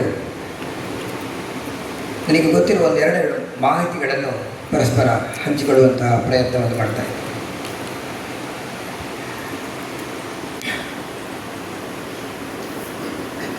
ಗುರಿಕಾರ ಗ್ರಾಮಣಿ ಸಂಸ್ಕೃತ ಶಬ್ದ. ಅದರ ಬಗ್ಗೆ ಪೂರ್ಣ ವಿವರವನ್ನು ವಿಶ್ವೇಶ್ವರ ಭಟ್ರಿಗೆ ಈ ಕಾಲಗಟ್ಟೆಯ ಅವಧಿಯಲ್ಲಿ ಸಂಪೂರ್ಣವಾಗಿ ಕೊಟ್ಟಿದ್ದಾರೆ. ಇನ್ನು ಮುಂದಿನ ಹಂತ,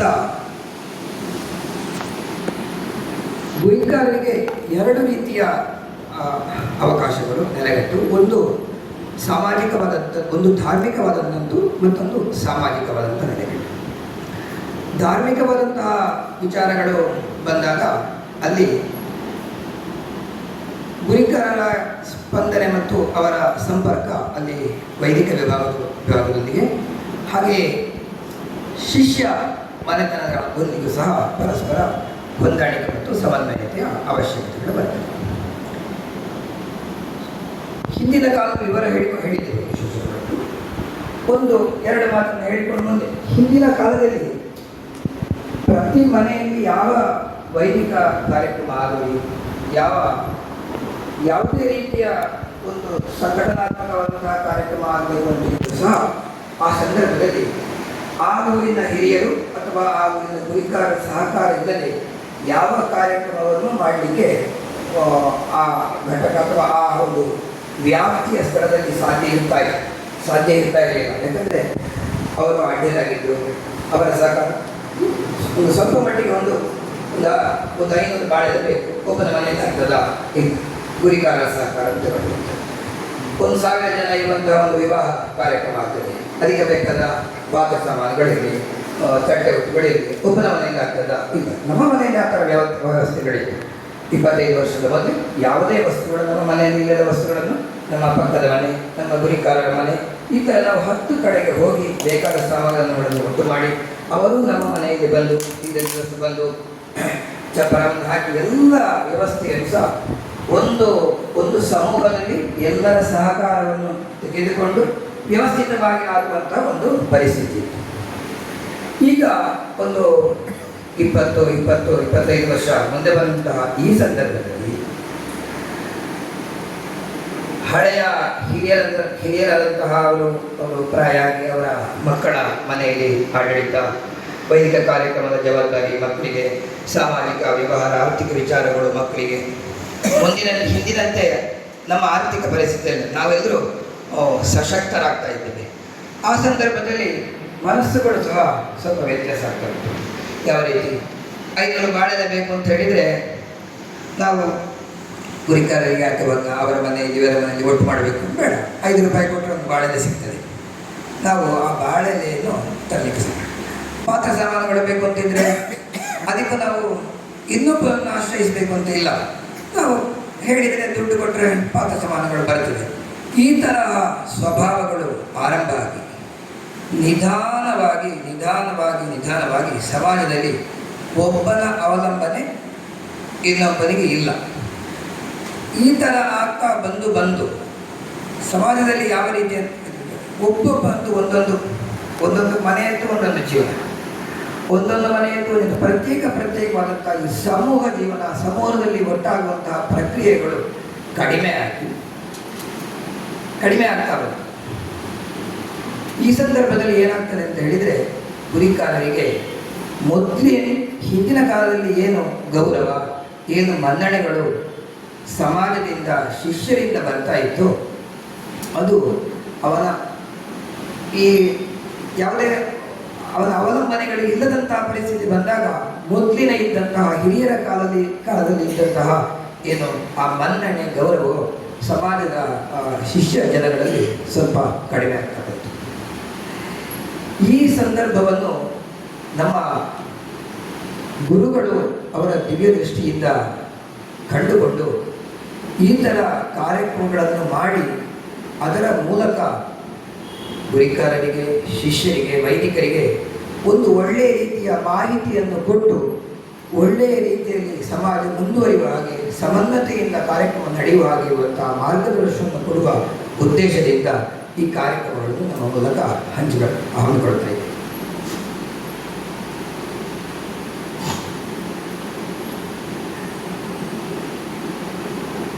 ಸ್ವಭಾಷಾ ಹಿಂದಿನ ಅವಧಿಯಲ್ಲಿ ಪೆರಿಯಪ್ಪಣ್ಣ ಹೇಳಿದರು, ಈ ಸಮನ್ವಯತೆ ಅಂತೇಳುವ ವಿಚಾರ ಬಂದ ಕೂಡಲೇ ನಮ್ಮ ಗುರಿಕಾರರಲ್ಲಿ ಆಗಿರಲಿ, ವೈದಿಕರಲ್ಲಾಗಿರಲಿ, ಮನೆಗಳಲ್ಲಿ ಆಗಿರಲಿ, ಈ ಸಮಾಜದ ಈ ರೀತಿಯ ಒಂದು ಬೆಳವಣಿಗೆಯ ಸಂದರ್ಭದಲ್ಲಿ ಬೇರೆ ಉಳಿದ ಸಮಾಜದಲ್ಲಿ ಅಥವಾ ಉಳಿದ ಸಾಮಾಜಿಕ ವ್ಯವಸ್ಥೆಯಲ್ಲಿ ಸಮನ್ವಯತೆಯ ಕೊರತೆ ಯಾವ ತಾರಕ ಮಟ್ಟಕ್ಕೆ ಏರಿದೆಯೋ ಅದು ನಮ್ಮ ಈ ಗುರಿಕಾರರ ವ್ಯವಸ್ಥೆ ಇರುವಂತಹ ಸ್ಥಳದಲ್ಲಿ ಆ ರೀತಿಯ ಕೊರತೆಗಳು ನಮಗೆ ಎಲ್ಲಿ ಕಂಡದ್ದಿಲ್ಲ.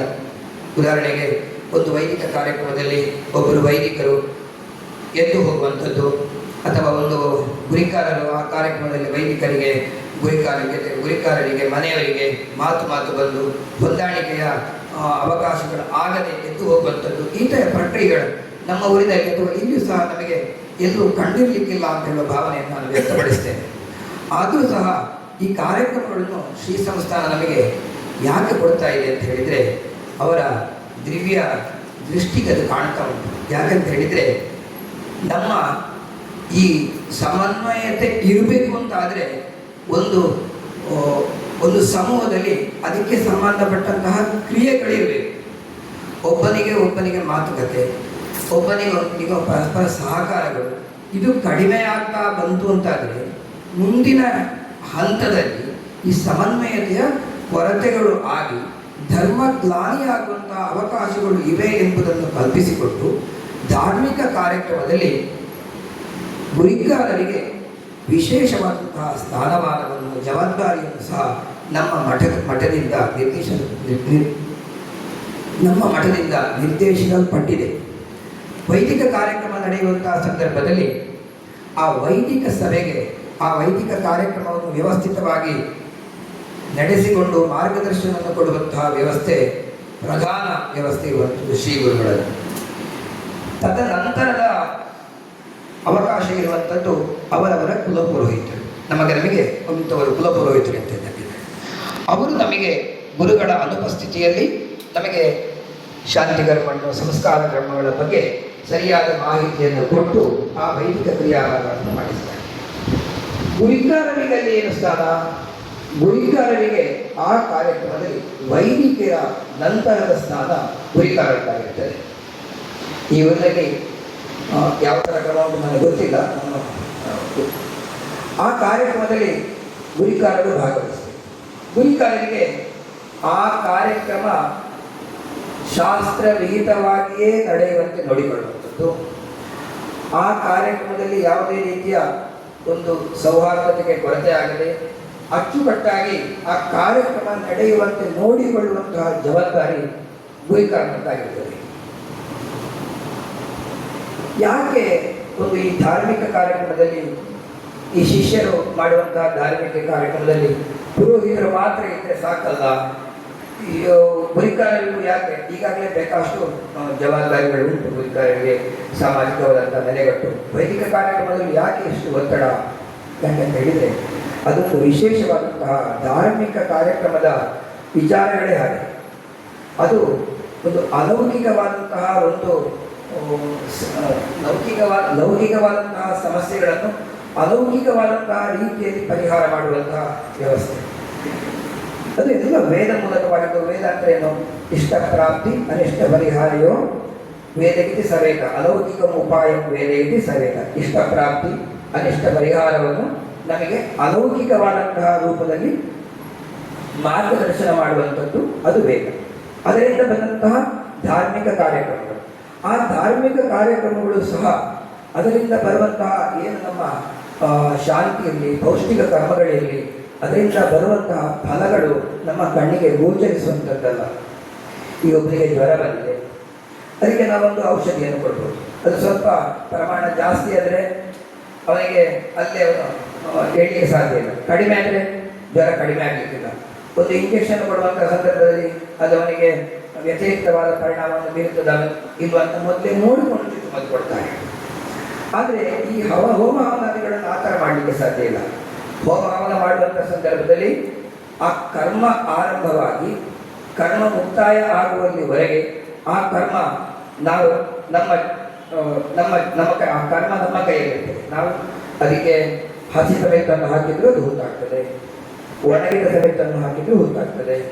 ನಾವು 108 ಸಂಖ್ಯೆ ಹೇಳಿ ಬರೀ 18 ಸಂಖ್ಯೆ ಮಾಡಿದ್ರು ಸಹ ಅದು ಎಲ್ಲ ತಗೊಳ್ತದೆ, ಅದು ಮಾತಾಡೋದಿಲ್ಲ.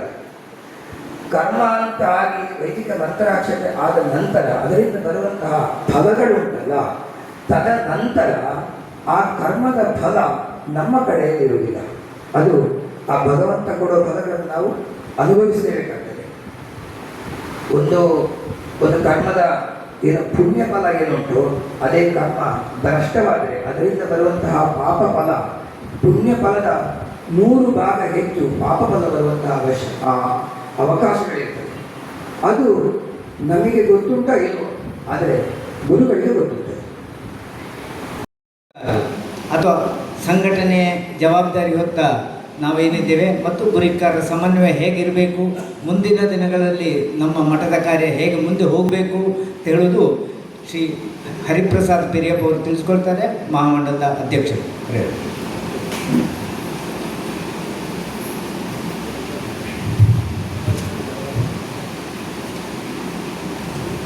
ಹರೇ ರಾಮ.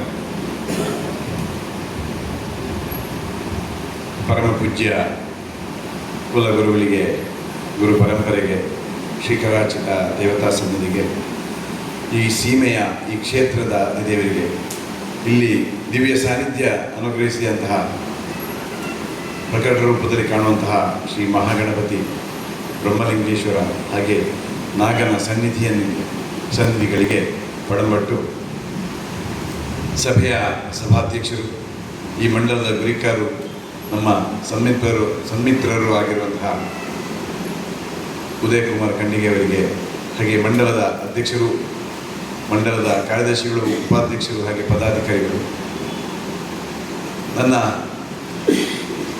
ಮಠದ ಚಟುವಟಿಕೆಯಲ್ಲಿ ಆರಂಭದಿಂದಲೂ ಇಂದಿನವರೆಗೂ ಒಂದೇ ಭಾವದಲ್ಲಿ ಒಂದೇ ರೀತಿಯಲ್ಲಿ ನಡ್ಕೊಂಡು ನಾವು ಬರ್ತಿರುವಂಥ ನನ್ನ ಸನ್ಮಿತ್ರ ನಾಗರಾಜಣ್ಣ ಇದ್ದಾರೆ.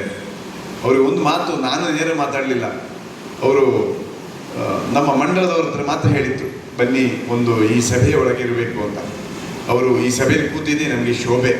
ಯಾಕೆಂದರೆ ಅವರು ಬೇರೆ ಬೇರೆ ಸ್ಥಳದಲ್ಲಿ ಕೆಲಸ ಮಾಡಿದವರು, ಮಹಾಮಂಡಲದ ಪ್ರಧಾನ ಕಾರ್ಯದರ್ಶಿಯಾಗಿ ಸೇವೆಯನ್ನು ಸಲ್ಲಿಸಿದವರು, ಪ್ರಕೃತ ಐಚ್ಛತ್ರದ ನಮ್ಮ ಮೂಲ ಮಠದ ಐಚ್ಛತ್ರದ ಪ್ರಧಾನ ಕಾರ್ಯದರ್ಶಿಗಳು ಆಗಿರುವಂತಹ ನಾಗರಾಜ ಭಟ್ರು ಇದ್ದಾರೆ. ಹಾಗೆ ಇವತ್ತಿನ ಇದಕ್ಕೆ ಸಂಪನ್ಮೂಲ ವ್ಯಕ್ತಿಗಳಾಗಿ ಬಂದಿರುವಂತಹ ವಿಶ್ವಣ್ಣ ಮತ್ತು ನಮ್ಮ ಶಿವಪ್ರಸಾದ್, ಹಾಗೆ ಇಲ್ಲಿ ಸೇರಿದಂತಹ 20 ಗುರಿಕಾರಿದ್ದಾರೆ. ನನ್ನ ಮನಸ್ಸಿಗೆ ಬಂತು, ಶಿವಣ್ಣ ಮಾತಾಡಬೇಕಾದ್ರೆ ಒಂದು ಧಾರ್ಮಿಕವಾಗಿ ಒಂದು ಮನೆಯಲ್ಲಿ, ಒಂದು ಶಿಷ್ಯ ಮನೆಯಲ್ಲಿ ಧಾರ್ಮಿಕ ಕಾರ್ಯಕ್ರಮ ಆಗ್ತದೆ. ಎಷ್ಟು ಗುರಿಕಾರರು ಕೂರ್ಲಿಕ್ಕಲ್ಲಿ? ಒಬ್ಬ ಗುರಿಕಾರ. ಇವತ್ತು ಸಾಟಿ ಹಾಕಿ ನೀವು ಬಂದು ಕೂತು 20 ಜನ ಕೂತಿದ್ದೀರಿ. ಅವರ ಮುಂದೆ ನಾವು ನಿಂತಾಗ 20 ಗುರುಗಳನ್ನು ನಾವು ಕಾಣ್ತಾ ಇದ್ದೇವೆ. ಗುರುವಿನ ಅಂಶ ಇದೆ. ಅಂತಹ ಗುರಿಕಾರಿಗೆ ನತಮಸ್ತಕರಾಗಿ ನಿಮ್ಮಂತಹ ಶ್ರೇಷ್ಠ ಹೊಣೆಗಾರಿಕೆ ಹೊತ್ತಂತಹ ವ್ಯಕ್ತಿಗಳ ದರ್ಶನ ಭಾಗ್ಯವೇ ದೊಡ್ಡ ಒಂದು ಗುರು ಸೇವೆಯ ಪುಣ್ಯ. ಯಾಕೆಂದರೆ ನಿಮಗೆ ಮಹಾಮಂಡಲದ ಸೂಚನೆ ಮಾಡಿದರು, ನಾವು ಹೀಗೆ ಸೇರಿ ಬರ್ತಾ ಇದ್ದೇವೆ, ಹಾಗೆ ಮಂಡಲ ಅದನ್ನು ಸೂಚನೆ ಮಾಡಿದ್ದು, ಬರುವಾಗ ಸಾಟಿ ಹಾಕಿಕೊಂಡೇ ಬನ್ನಿ, ಕೈಗೆ ಕರಡೆ ಇರಲಿ, ಹೀಗೆಲ್ಲ ಇತ್ತು. ಗುರಿಕಾರ ಗುರುಮಾರ್ಗ ಪುಸ್ತಕ ಉಂಟಾ, ಬಂದಿದೆ, ಇಲ್ಲ ಅಂದ್ರೆ ಇಲ್ಲಿ ಸಿಗ್ತದೆ, ಇದೆಲ್ಲ ಇತ್ತು. ನಿಮ್ಮ ಸಾಟಿ ಯಾವಾಗಾಗಿದೆ, ಸರದಿ ಯಾವುದು ಸಿಕ್ಕಿದ್ದು, ಇದೆಲ್ಲ ಉಂಟಾ ಅಂತ ಹೀಗೆಲ್ಲ ಕೇಳಿದೆ. ಚಿತ್ರಗುಪ್ತ ಕೂತು ವಿಚಾರಿಸಿದ್ದಾರೆ ಅದನ್ನೆಲ್ಲ.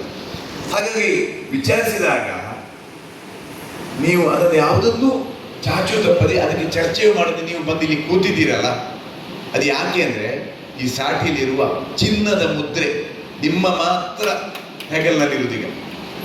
ಗುರಿಕಾರ ಸಾಟಿ ನೋಡಿ ಅಲ್ಲಿ ಮುದ್ರೆ ಇದೆ, ಸಂಸ್ಥಾನದ ಹತ್ರ ಮಾತ್ರ ಇರುವಂತಹ ಚಿನ್ನದ ಮುದ್ರೆ ಅದರಲ್ಲಿ ಹೊಡೆದಿದೆ. ಮಹಾಮಂಡಲ ಅಧ್ಯಕ್ಷನಿಗೆ ಬರುವುದಿಲ್ಲ, ಇನ್ನೊಬ್ಬನಿಗೆ ಯಾರಿಗೂ ಬರುವುದಿಲ್ಲ. ಒಂದೊಮ್ಮೆ ಮಹಾಮಂಡಲ ಅಧ್ಯಕ್ಷ ಆಗಿ ನನಗೆ ಹೊಣೆಗಾರಿಕೆ ಬಂದು ಅದಕ್ಕೆ ನಿಯುಕ್ತಿ ಬರುವಾಗಲೂ ಸಂಸ್ಥಾನದ ಪರವಾಗಿ ಶಾನುಭೋಗ ಕೊಡ್ತಾನೆ ನಮಗೆ ನಿರೂಪವನ್ನ. ನಿಮಗೆ ಶ್ರೀರಾಮ ಅಂತ ಸಂಸ್ಥಾನವೇ ಹಸ್ತಾಕ್ಷರ ಹಾಕಿದ ನೀವು ತೆಗೆದು ಚಾಟಿ ಸನದು ಬರುತ್ತೆ. ಎಂಥ ಭಾಗ್ಯವಂತರು ನೀವು. ಇಂಥ ಭಾಗ್ಯವಂತರಾಗಲಿಕ್ಕೆ ಅದು ಯಾವುದು ಹಾಗೆ ಅಂತ ಎಣಗೇಡಿಯ ನನಗೆ ಸಾಧ್ಯ ಇಲ್ಲ, ಗುರಿಕಾರ ಒಂದು ಬೇಡ, ಶ್ರೀಕಾರ್ಯಂತ ಬೇಕಾಗ್ತೇನೆ. ಯಾಕೆ ಹೇಳ್ತೇವೆ ಅಂದರೆ ನಮ್ಮ ಮನಸ್ಥಿತಿಯನ್ನು ಅಂತರ್ಮುಖ ಮಾಡುವಂಥದ್ದು ಕಮ್ಮಿ ಆಗಿದೆ. ನಾವು ಬಹಿರ್ಮುಖವೇ ಹೆಚ್ಚು ನೋಡುವುದು ಅಂತಕ್ಕಿಂತ ಅಂತರ್ಮುಖಿಯಾಗಿ ನಿತ್ಯ ಒಂದು 108 ಗಾಯತ್ರಿಯ ಜಪ ಅನುಷ್ಠಾನವ ಮಹಾಸಂಸ್ಥಾನವನ್ನು ನಾವು ನೆನೆಸುವುದ ಮಾಡ್ತಾ ಹೋದಾಗ ಖಂಡಿತ ಈ ಅವಕಾಶವನ್ನು ಯಾರು ಬಿಟ್ಟುಕೊಳ್ಳಿಕ್ಕಿಲ್ಲ. ನೀವು ಯಾರು ಬಂದಿದ್ದೀರಿ, ನೀವು ಇಷ್ಟು ದಿವಸ ಇಟ್ಟಿದ್ದೀರಲ್ಲ, ನೀವು ಒಂದು ಗುರುಗಳಾಗಿ ಇಷ್ಟು ದಿವಸ ಇದ್ದಂಗೆ ಅಲ್ವಾ. ಇಂತಹ ಗುರಿಕಾರರ ಒಂದು ಹೆಮ್ಮೆಯ ಒಂದು ವಸ್ತು ಸಾಟಿ, ಹಾಗೆ ಸಣದು. ಹಾಗಾಗಿ ಅದನ್ನು ಹೊತ್ತುಕೊಂಡು ನೀವು ಅದನ್ನು ಶಿರಸಾವಹಿಸಿ ತಗೊಳ್ಬೇಕು. ಒಂದು ಭಿಕ್ಷಾ ಸೇವೆ ಮಾಡಿದರೆ ಆ ದಿವಸ ಸಂಸ್ಥಾನವನ್ನು ನಿರೂಪ ಕೊಡ್ತಾರೆ. ಅದನ್ನು ಕೊಟ್ಟ ಕೂಡಲೇ ನಾವು ಹಿಂದೆ ಈಗೆಲ್ಲ ಒತ್ತಡ ಆಗಿ ಅದು ರೂಪ ಬಂತು ಮತ್ತೆ ಇದಾಗಿದೆ. ಇಲ್ಲಾಂದರೆ ಹಿಂದಿನ ದಿವಸ ಧೂಳಿ ಪೂಜೆ ಆಗುವಾಗಲೇ ಕೊಡ್ತಾರೆ. ನಾಳೆ ನಿಮ್ಮಲ್ಲಿ ಮೊಕ್ಕ ಇವತ್ತು ಮಾಡಿ ನಾಳೆ ಭಿಕ್ಷೆ ಮಾಡಿ ಅದನ್ನು ತಗೊಂಡು ಶಿರಸಾವಹಿಸಿ ಅಂತ ತಲೆಗಿಟ್ಕೋಬೇಕು. ಆ ಶಿರಸಾವಹಿಸಿ ನೀವು ಮಾಡ್ತಾ ಇದ್ದೀರಲ್ಲ ಎಷ್ಟು ವರ್ಷದಿಂದ. ಎಷ್ಟೋ ಜನ ಪಾರಂಪರಿಕವಾಗಿ ಮನೆತನದಿಂದ ಬಂದಂಥವ್ರು, ಎಷ್ಟೋ ಜನ ಈ ಅವಧಿಯಲ್ಲಿ ಎಷ್ಟು ಖುಷಿ ಆಗ್ತದೆ. ಇಂತಹ ಒಂದು ವ್ಯವಸ್ಥೆ ಇನ್ನೆಲ್ಲಿವಿಲ್ಲ. ರಾಮಚಂದ್ರಾಪುರ ಮಠದಲ್ಲಿ ಮಾತ್ರ ಸಾಧ್ಯ ಇದೆ.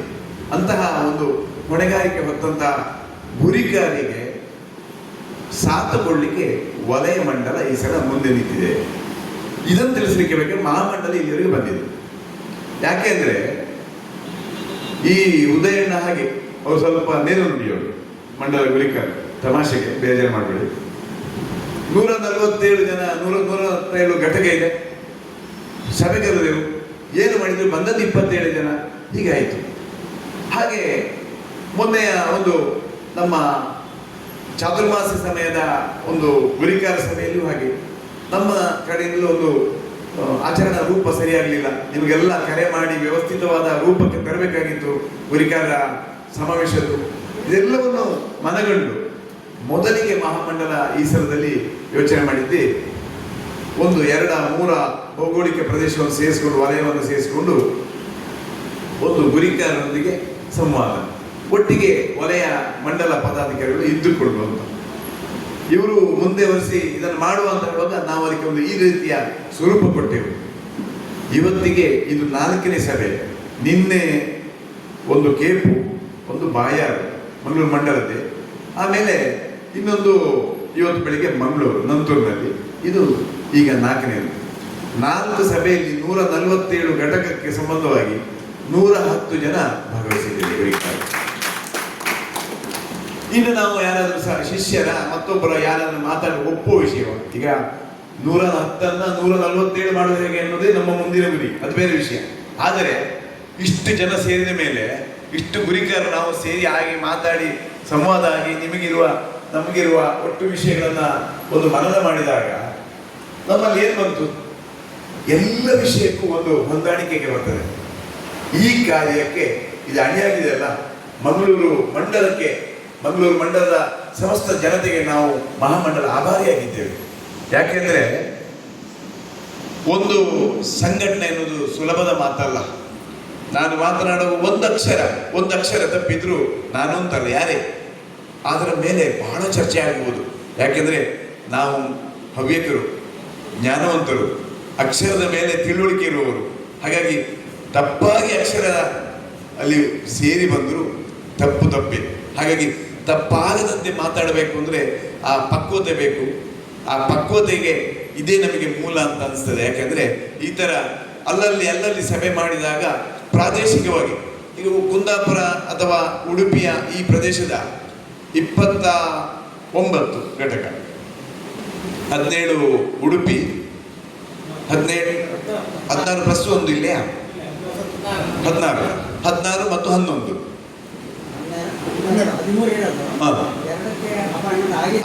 ಆಗಲಿಲ್ಲ. ಸರಿ, ಅದೇ 29 ಘಟಕದಲ್ಲಿ ಬೇರೆ ಬೇರೆ ಒಂದು ರೂಪದಲ್ಲಿ ಕೆಲವೊಂದು ಕಡೆ ಇರ್ಬೋದು, ಏನು ಪ್ರಾದೇಶಿಕವಾಗಿ ಆಚರಣೆಯ ರೂಪಗಳು. ಆದರೆ ಗುರಿಕಾರ ದೃಷ್ಟಿಗೆ ಮಹಾಮಂಡಲ ವ್ಯಾಪ್ತಿಯಲ್ಲಿ ಒಂದೇ ರೂಪ.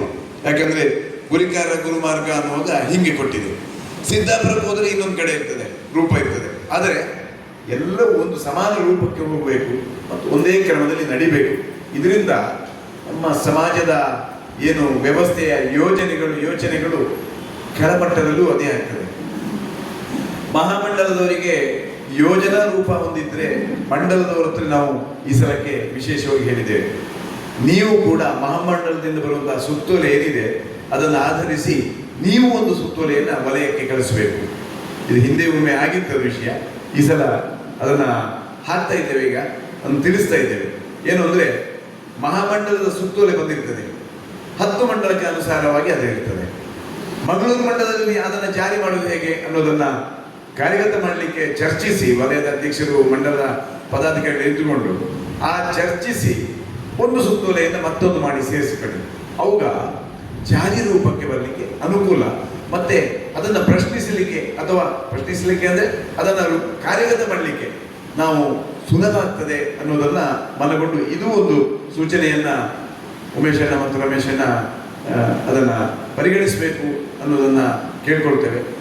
ಆಮೇಲೆ ಘಟಕ ಪರಿಷತ್ತು, ಯಾವುದೇ ವ್ಯವಸ್ಥೆಯಲ್ಲಿ ಇಷ್ಟೊತ್ತು ನಾವು ಮಾತನಾಡುವಾಗ ಎಲ್ಲಿಯೂ ಯಾಕೆ ಚರ್ಚೆ ಆಗಲಿಲ್ಲ, ಮಾತಿಗೆ ಮಾತು ಬೆಳೆದಿಲ್ಲ?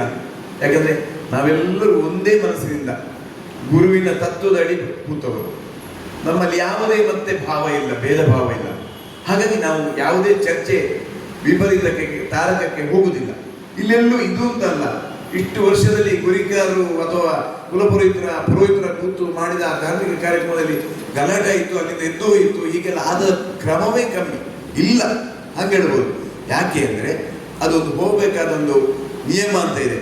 ಏನು ಗುರಿಕಾರರ ಗುರುಮಾರ್ಗ ಅನ್ನೋದು ಒಂದು ಪದ್ಧತಿಯ ಒಂದು ಲಿಖಿತ ರೂಪ ಅಂತ ಇಟ್ಕೊಂಡ್ರೆ ಸಂವಿಧಾನದ ರೀತಿಗೆ ಒಂದು ಇಟ್ಟಂಗೆ ಇದನ್ನು ಖಡಾಖಂಡಿತವಾಗಿ ನಾವು ಇಷ್ಟಕ್ಕೆ ಸೀಮಿತಗೊಳಿಸದೆ ಗುರಿಕಾರರ ಈ ಗುರುಮಾರ್ಗ ಅನ್ನುವ ಈ ಪುಸ್ತಕಕ್ಕೆ ಇನ್ನಷ್ಟು ಪುಟಗಳನ್ನು ಸೇರಿಸಿ ವಲಯ ಪದಾಧಿಕಾರಿಗಳು, ಶ್ರೀ ಕಾರ್ಯಕರ್ತರು, ಶಿಷ್ಯ ಮನೆ ಇವರೆಲ್ಲ ಹೇಗೆ ನಡ್ಕೊಳ್ಬೇಕು, ಯಾವುದು ಇರಬೇಕು ಅನ್ನೋದನ್ನು ಸೇರಿಸಿ ಪ್ರತಿ ಶಿಷ್ಯನ ಮನೆಗೆ ಇದನ್ನು ತಲುಪಿಸಿದಾಗ ಆಗಲೇ ಹೇಳಿದೆ ಗುರಿಕಾರ ನನಗೆ ಹೀಗೆ ಮರ್ಯಾದೆ ಕೊಡಿ ಅಂತ ಹೇಳಲಿಕ್ಕೆ ಆಗ್ತದ? ಅದಕ್ಕೆ ಈ ಒಂದು ರೂಪವನ್ನು ಕೊಡುವಂಥ ಯೋಚನೆ ಈ 4 ಸಭೆಯಲ್ಲಿ ಆಗಿದೆ. ನಮಗೆ ನಾವು ಮೊದಲ ಮಂಡಲ ಈಗ ಮಂಗಳೂರು ಆಗಿದೆ, ಇನ್ನು 9 ಮಂಡಲ ಹೋಗಲಿಕ್ಕೆ ಉಂಟು. ಎಷ್ಟೋ ಅನುಭವಗಳು ನಮಗೂ ಬರಲಿಕ್ಕಿದೆ. ಯಾಕಂದರೆ ಯಾರು ತಜ್ಞರಲ್ಲ, ಇಲ್ಲಿ ಗುರು ಮತ್ತು ಗುರು ತತ್ವ ಮಾತ್ರ, ಅದರ ನಂತರದೆಲ್ಲರೂ ನಮ್ಮ ಎಲ್ಲರ ಅನುಭವದಲ್ಲೇ ಬರೋದು. ವಿಶ್ವಣ್ಣ 4 ಸಭೆಗೆ ಬಂದರು, 4 ಸಭೆಯಲ್ಲೂ 4 ರೀತಿಯಲ್ಲಿ ಅವರಿಗೆ ಈ ಗುರು ಸ್ಥಾನವನ್ನು, ಗುರಿಕಾರರ ಸ್ಥಾನವನ್ನು ಅವರು ಇಲ್ಲಿ ಪ್ರತಿಪಾದಿಸಿದರು. ಅವರು ಈಗ ಮಾತಾಡಿದ್ದನ್ನು ಕೇಳಿದರೆ ಅದ್ಭುತ, ಬಹಳ ಖುಷಿಯಾಯಿತು. ಯಾಕಂದರೆ ಆ ಉದಾಹರಣೆ ಉಪಮೆಗಳನ್ನು ಕೊಟ್ಟಾಗ ಅದು ಮನಸ್ಸಿಗೆ ಮುಟ್ಟುವುದು ಅಂತ. ಹಾಗಾಗಿ ಆಗಲೇ ಹೇಳಿದರು ಅವರು, ನಾನು ಮಾತಾಡ್ಲಿಕ್ಕೆ ಕಷ್ಟ, ಗುರು ಮಾತಾಡಿಸಿದ್ದನ್ನು ಮಾತಾಡ್ತೇನೆ, ಇಷ್ಟ ಆದರೆ ಸಾಕು. ಗುರಿಕಾರರು ನಾನು ಮಾಡೋದಲ್ಲ, ಈ ಹಾಕಿದ ಹೆಗಲಿನ ಸಾಟಿಯ ಸೀಲು ಉಂಟಲ್ಲ, ಮುದ್ರೆ ಅಥವಾ ಆ ಸನದ್ ಇದೆಯಲ್ಲ, ಆ ಗುರು ತತ್ವ ಇದೆಯಲ್ಲ, ಅದು ಏನು ಮಾಡ್ತದೆ? ಮಾಡಿಸ್ಲಿ, ನಾನು ಈ ಶರೀರ ಇದು ನಿಮಿತ್ತ ಮಾತ್ರ ಅನ್ನುವ ಭಾವದಲ್ಲಿ ನೀವೆಲ್ಲ ಮಾಡ್ತಾ ಇದ್ದೀರಲ್ಲ, ಹಾಗಾಗಿ ಇಲ್ಲಿ ಇಷ್ಟು ಕಾರ್ಯಗಳು ಕಾರ್ಯಗತ ಆಗ್ತದೆ. ಎಷ್ಟೋ ಯೋಜನೆಗಳು, ವಿಷಯಗಳು ಬರ್ತದೆ. ಒಂದು ದೀಪಗಾಣಿಕೆ ಅಂತ ಇಟ್ಟುಕೊಳ್ಳಿ, ದೀಪಗಾಣಿಕೆ ಸಮರ್ಪಣೆದು ಒಂದು ಅವಧಿ ಬಂದೀಗ. ಈ ಸಲ ಮಂಗಳೂರು ಹೋಬಳಿಯ ಒಳಗೆ ಬರುವ ಕಾರಣ ಇಲ್ಲಿಗೂ ಹಾಗೆ ಜನವರಿ 1ರಿಂದಲೇ ಲಕ್ಷ್ಮೀ ಲಕ್ಷಣದಲ್ಲಿ ದೀಪಗಾಣಿಕೆ ಸಮರ್ಪಣೆಗೆ ಅವಕಾಶ ಕೊಟ್ಟುಕೊಂಡು ಮಾಣಿ ಮಠದ ವಾರ್ಷಿಕೋತ್ಸವ ಜನವರಿ 20ಕ್ಕಿದೆ. ಹಾಗಾಗಿ ಸ್ವಲ್ಪ ಮುಂಚೆನೆ ಎಲ್ಲವನ್ನು ಒಟ್ಟುಗೂಡಿಸಬೇಕು, ಆಮಂತ್ರಣ ಮನೆ ಮನೆ ತಲುಪಿಸಬೇಕು ಅನ್ನುವ ಕಾರಣಕ್ಕಾಗಿ 1ನೇ ತಾರೀಕಿನಲ್ಲಿ ಇಲ್ಲಿ ನಿಮಗೆ ಲಕ್ಷ್ಮೀ ಲಕ್ಷಣದಲ್ಲಿ ತಂತ್ರಾಂಶ ಅದೆಲ್ಲ ಆಗುತ್ತೆ. ಕಾರ್ಯಚಟುವಟಿಕೆ ಹೇಗಿರಬೇಕು, ಸಂಘಟನೆ ಹೇಗೆ ಮುಂದೆ ಹೋಗಬೇಕು ಅಂತ ಹೇಳಿ ನಮಗೆ ಮಾರ್ಗದರ್ಶನ ಮಾಡಿದಂಥ ಮಹಾಮಂಡಲದ ಅಧ್ಯಕ್ಷ ಶ್ರೀ ಹರಿಪ್ರಸಾದ್ ಪಿರಿಯಾಪ್ ಅವರಿಗೆ ಧನ್ಯವಾದಗಳು. ಕಾರ್ಯಕ್ರಮದ ಕೊನೆಯ ಭಾಗ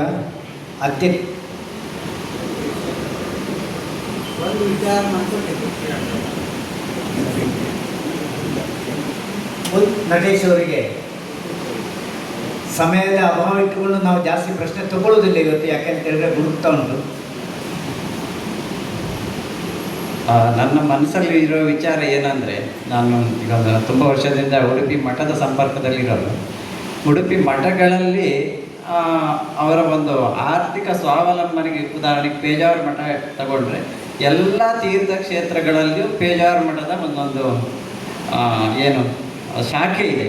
ಆ ಶಾಖೆ ಅಲ್ಲಿಯವರಿಗೆ ಅನುಕೂಲವನ್ನು ಒದಗಿಸುವುದಲ್ಲದೆ ಒಂದು ಆರ್ಥಿಕವಾದ ಬಲವನ್ನು ಮಠಕ್ಕೆ ಒದಗಿಸ್ತಾ ಬರುತ್ತದೆ. ಹಾಗಾಗಿ ಅವರೊಂದು ಆರ್ಥಿಕ ಸ್ವಾವಲಂಬನೆಯಿಂದ ಅವರದ್ದೇ ಸಂಸ್ಥೆಗಳಿಂದ ಇದ್ದಾರೆ ಅನ್ನೋ ಭಾವನೆ ಬರ್ತದೆ. ನಮ್ಮ ಮಠದಲ್ಲಿ ದೇಣಿಗೆ ರೂಪದಿಂದ ಬರುವುದು ಒಂದು, ಇನ್ನೊಂದು ಮೂಲ ಆದಾಯ ಒಂದು ಕಡೆಯಿಂದ ಬಂದರೆ ಅಂಥ ವಿಚಾರ ಏನಾದರೂ ಉಂಟಾ ಅನ್ನೋ ವಿಚಾರ. ಯಾಕಂದರೆ ಖರ್ಚು ಇದ್ದೇ ಇರ್ತದೆ, ಒಬ್ಬ ಕೊಡದೆ ಇರಲಿ ಖರ್ಚು ನಿಲ್ಲೋದಿಲ್ಲ. ಅದಕ್ಕೆ ಅಂಥದ್ದು ಒಂದು ವಿಚಾರಗಳಿದ್ದಾಗ ಶಿಷ್ಯರಿಗೂ ಅನುಕೂಲ ಆಗಬೇಕು, ಮಠಕ್ಕೂ ಆರ್ಥಿಕವಾಗಿ ಕೇಳದೇ ಹಣ ಬರುವಂತಹ ಒಂದು ವ್ಯವಸ್ಥೆ ಹೆಚ್ಚು ಹೆಚ್ಚು ಬಂದಾಗ ಸಮಾಜಕ್ಕೆ ಹೊರೆ ಆಗೋದಿಲ್ಲ ಮತ್ತು ಕೇಳುವವರಿಗೂ ಕಷ್ಟ ಆಗೋದಿಲ್ಲ ಅನ್ನೋ ಒಂದು ವಿಚಾರ ನನ್ನ ಮನಸ್ಸಿನಲ್ಲಿದೆ. ಅದು ನಿಮ್ಮ ಮನಸ್ಸಿನಲ್ಲಿ ಏನಿದೆ ಗೊತ್ತು. ಒಳ್ಳೆ ಸಲಹೆ. ನಾವು ಈ ಬೇರೆ ಬೇರೆ ಕ್ಷೇತ್ರ ಉಂಟಲ್ಲ, ಅಲ್ಲಿ ಸಮಯದ ಅಭಾವವನ್ನು ಮುಂದಿಟ್ಟುಕೊಂಡು ಕಾರ್ಯಕ್ರಮ ಮುಕ್ತಾಯದ ಹಂತಕ್ಕೆ ಬಂದಿದ್ದೇವೆ. ಅಧ್ಯಕ್ಷರ ನುಡಿ ಮತ್ತು ಧನ್ಯವಾದ ಸಮರ್ಪಣೆ ಆದಷ್ಟು ಚುಟುಕಾಗಿ ನಡೆಸಿಕೊಡ್ತಾರೆ ಅಂತ ಹೇಳೋ ಭರವಸೆಯಲ್ಲಿ ಉದಯ್ ಕುಮಾರ್ ಖಂಡಿಗೆ ಅವರನ್ನು ವೇದಿಕೆ ಕರೀತೇವೆ.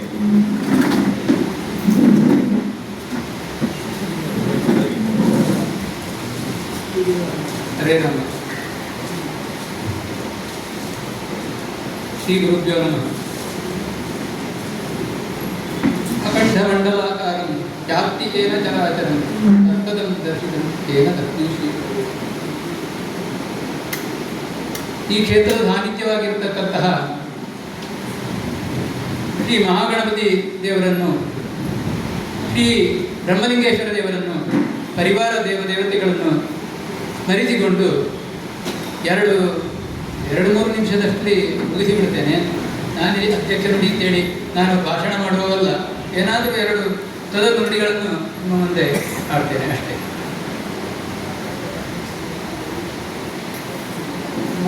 ಮಹಾಮಂಡಲದ ಅಧ್ಯಕ್ಷರಾದ ಹರಿಪ್ರಸಾದ್ ವಿಜಯ್ ಅವರೇ, ಮಂಡಲದ ಅಧ್ಯಕ್ಷರಾದ ತರವ್ ರಮೇಶ್ ಭಟ್ ಅವರೇ, ಉಪಾಧ್ಯಕ್ಷರಾದ ರಾಜಶೇಖರ್ ಅವರೇ, ಈ ವಲಯದ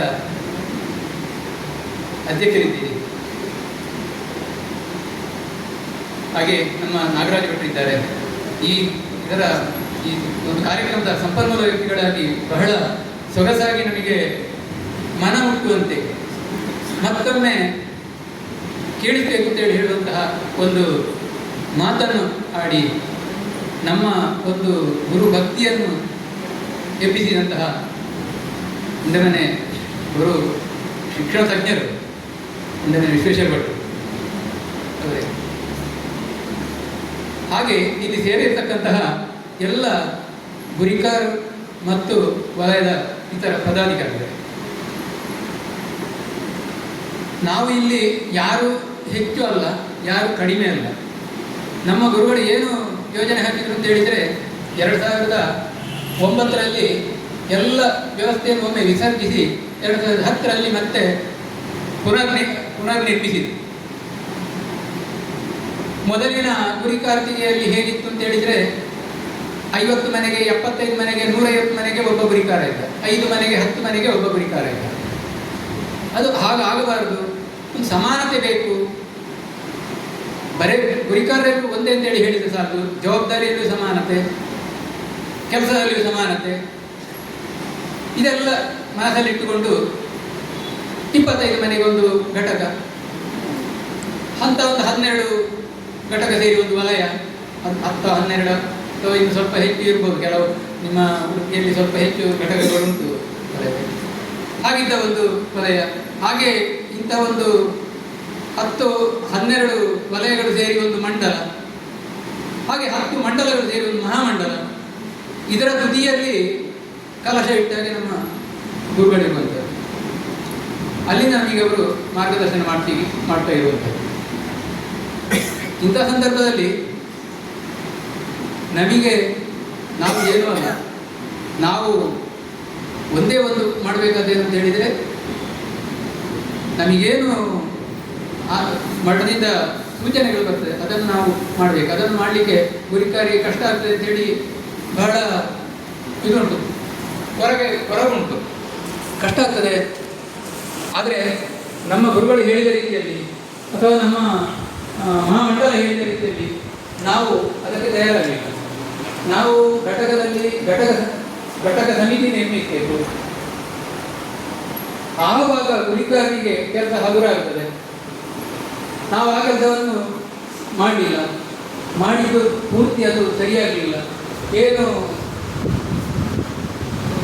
ಶ್ರೀಕಾರ್ಯಕರ್ತರು ಅಂತೇಳಿ ಒಂದು ಒಳ್ಳೆಯ ಹೆಸರು ಮತ್ತು ಒಳ್ಳೆಯ ಕಾರ್ಯಕ್ಕೂ ಒಂದು ಗುರುಗಳ ಹೆಸರು ಕೊಟ್ಟರು. ಆದರೆ ಅದು ಕೂಡ ನಮ್ಮ ಪುಸ್ತಕದಲ್ಲಿ ಮಾತ್ರ ಇರುವಾಗೆ ಆಯ್ತಷ್ಟೇ. ಅದರ ಮಹತ್ವ ಏನು ಅಂತೇಳಿ ಬಹುಶಃ ಶ್ರೀಕಾರ್ಯಕರ್ತನಿಗೂ ಗೊತ್ತಿರಲಿಕ್ಕಿಲ್ಲ, ಅಥವಾ ನಮಗೂ ಅದು ಗೊತ್ತಾಗಿದೆ ಅಂತೇಳಿ ಗೊತ್ತಿಲ್ಲ. ಈ ಸಂದರ್ಭದಲ್ಲಿ ನಾವು ನಮ್ಮ ಜವಾಬ್ದಾರಿಯನ್ನು ಅರಿತು ಅದನ್ನು ಮಾಡಿಕೊಂಡು ಹೋದರೆ ಖಂಡಿತ ಈ ಒಂದು ಸಂಘಟನೆ ನಮಗೆ ಮುಂದೆ ಇನ್ನೂ ಬೆಳಿಬೇಕು ಅಂತ ಹೇಳಿದರೆ ನಮ್ಮ ಮಠ, ನಮ್ಮ ವ್ಯಕ್ತಿತ್ವ, ನಮ್ಮ ವಲಯ ಎಲ್ಲದೂ ಕೂಡ ಮೇಲ್ದರ್ಜೆಗೆ ಇರಬೇಕು. ನಾವು ಈಗ ಇದ್ದ ಸ್ಥಿತಿಯಲ್ಲಿ ಇರಬಾರ್ದು, ಅದು ಮೇಲೆ ಮೇಲೆ ಬರಬೇಕು. ಅದು ಕಾಲದ ಗುಣ, ಕಾಲಕ್ಕೆ ಸರಿಯಾಗಿ ನಾವು ಬದಲಾಗ್ತಾ ಹೋಗುವಂಥದ್ದು. ಆಗ ನಮ್ಮ ಅಮೇ ಶಿವಪ್ರಸಾದ್ ಭಟ್ರು ವೇದಮೂರ್ತಿ ಅವರು ಒಂದು ಮಾತು ಹೇಳಿದರು. ಆವಾಗಿನ ಹಿಂದಿನ ಕಾಲದಲ್ಲಿ ಏನಿತ್ತು, ಈಗಿನ ಕಾಲದಲ್ಲಿ ಏನಾಗಿದೆ ಅಂತೇಳಿ. ಹೋಗಿ ಕರೆಯುವಂಥ ವೈದಿಕರನ್ನು ಕರೆಯುವಂಥ ವ್ಯವಸ್ಥೆ ಇಲ್ಲ, ನಾವು ಫೋನ್ ಹಾಕಿ ಕರೆಯೋದು. ಅದಕ್ಕೆ ಅವರು ಬಂದರೆ ನಮಗೆ ಎಂತ ಮಾಡಲಿಕ್ಕೆ ಆಗುವುದಿಲ್ಲ, ಪರಿಚಯ ಇಲ್ಲದ ಯಾವ ವೈದಿಕರು ಬರ್ತಾರೆ, ಇದನ್ನೆಲ್ಲ ಹೇಳಿದ್ರು. ಅದು ಸರಿಯಾದಂತೆ. ಹಾಗೆ ನಾವು ಈಗ ಹೇಗೆ ಫೋನು ಇದಕ್ಕೆ ನಾವು ಒಪ್ಪಿದ್ದೇವೋ ಹಾಗೆ ಇದನ್ನು ಗುರುಗಳು ಹೇಳಿದ ಯಾವ ಒಂದು ಇದುಂಟು ಅದನ್ನು ನಾವು ಪಾಲಿಸಬೇಕು. ನಮ್ಮಲ್ಲಿ ಹಿಂದೆ ಈ ಮನೆಹಣ ಏನು ಇದು ಮಾಡೋದು, ಇದು ಸಂಗ್ರಹ ಅಲ್ಲ ಮನೆಹಣ. ಒಂದು ತಿಳ್ಕೊಳ್ಳಿ, ಮನೆಹಣ ಸಂಗ್ರಹ ಅಲ್ಲ, ಸಮರ್ಪಣೆ. ಯಾರು ಸಂಗ್ರಹ ಮಾಡಬೇಡಿ. ಸಂಗ್ರಹ ಮಾಡೋದು ಅಂತೇಳಿ ಹೇಳಿದರೆ ಅದು ಮುಂದಿನ ಕಾಲದಲ್ಲಿ ಹಿಂದಿರ್ಬೋದು ಆ ಹೆಸರು. ಆದರೆ ಈಗ ಸಂಗ್ರಹ ಮಾಡುವುದಲ್ಲ, ಸಮರ್ಪಣೆ ಮಾಡುವುದು. ಗುರಿಕಾರನ ಮನೆಗೆ ಶಿಷ್ಯ ಬಂದು ಮನೆ ಹಣವನ್ನು ಸಮರ್ಪಣೆ ಮಾಡುವುದು. ಅದು ಹೋಗಿ ಗುರಿಕಾರ ಹೋಗಿ ನಿನ್ನ ಮನೆ ಹಣ ಕೊಡು ಅಂತೇಳಿ ಕೇಳುವುದಲ್ಲ. ಹಾಗೆ ವರ್ಷದಲ್ಲಿ ಒಂದು ಸರ್ತಿ ವ್ಯಾಸ ಪೂಜೆ ಆದ ನಂತರ ಗುರುಗಳು ಮಂತ್ರಾಕ್ಷತೆ ಕರುಣಿಸ್ತಾರೆ. ಅದನ್ನು ಪ್ರತಿ ಶಿಷ್ಯನ ಮನೆಗೆ ಗುರಿಕಾರನ ಸ್ವತಃ ಹೋಗಿ ಕೊಡಬೇಕಾಗಿರುವಂಥದ್ದು. ಈ ಕೆಲಸವನ್ನು ನಾವು 2 ಕೆಲಸವನ್ನು ಗುರಿಕಾರನೇ ಮಾಡಬೇಕು. ಒಂದು ಮಂತ್ರಾಕ್ಷತೆ ತಲುಪಿಸುವಂಥದ್ದು, ಇನ್ನೊಂದು ಮನೆ ಹಣ ಸಮರ್ಪಣೆ ಮಾಡಿಸುವಂಥದ್ದು, ಸಂಗ್ರಹ ಸಮರ್ಪಣೆ ಮಾಡಿಸುವಂಥದ್ದು.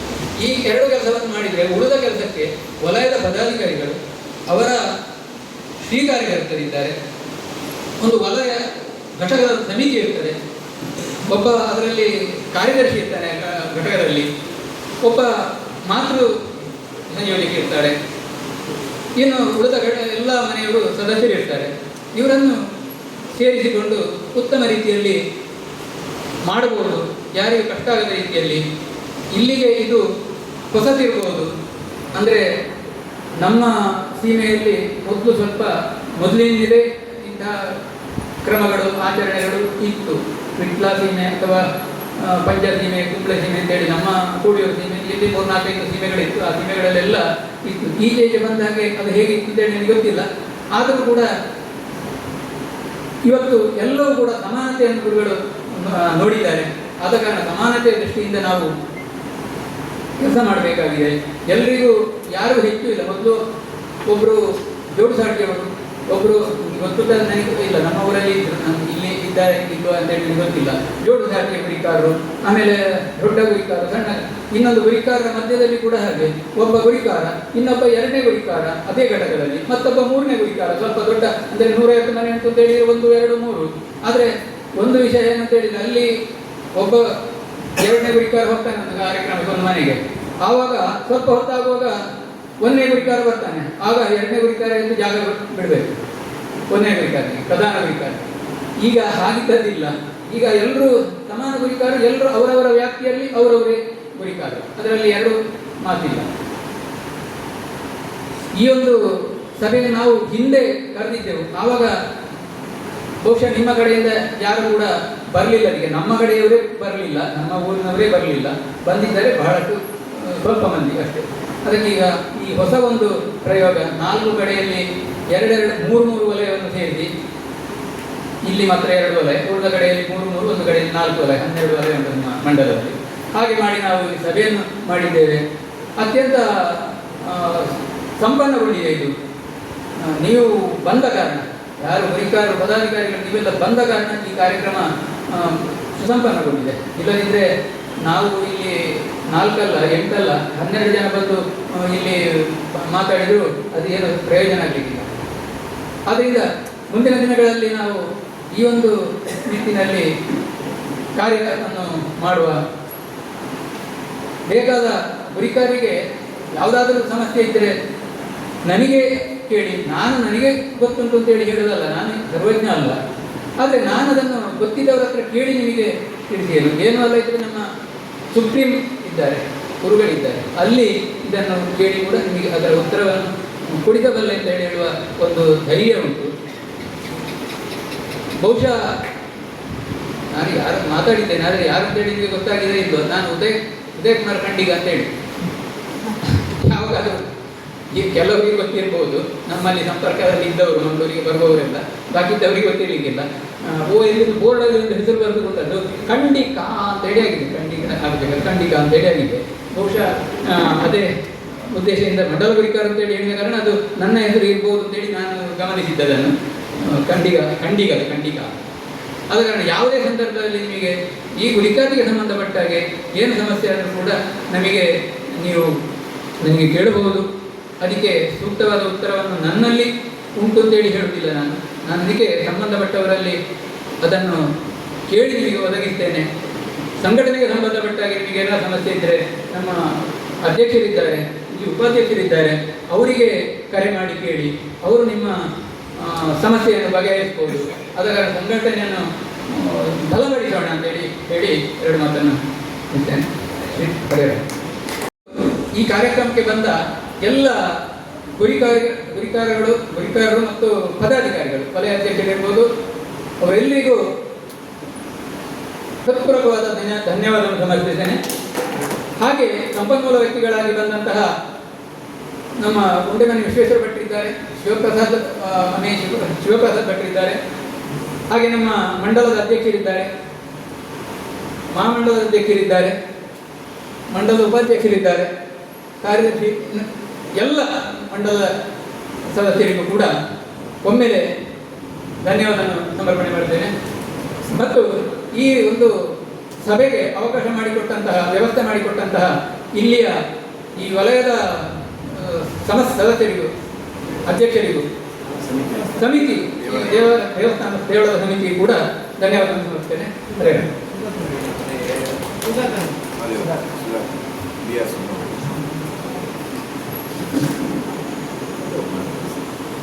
ಪ್ರೇರಣ. ಈಗ ಶಾಂತಿ ಮಂತ್ರದೊಂದಿಗೆ ಸಭೆಯನ್ನು ಮುಕ್ತಾಯಗೊಳಿಸುವಂಥ ಸಮಯ. ಎಲ್ಲರೂ ಶಾಂತಿ ಮಂತ್ರ.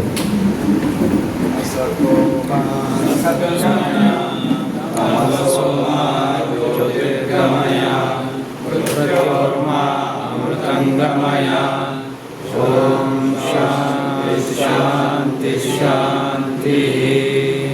ಶ್ರೀಮದ್ ಜಗದ್ಗುರು ಶಂಕರಾಚಾರ್ಯ ಶ್ರೀಮದ್ ರಾಘವೇಶ್ವರ ಸ್ವಾಮಿ ಮಹಾರಾಜ್ ಕಿ ಜೈ.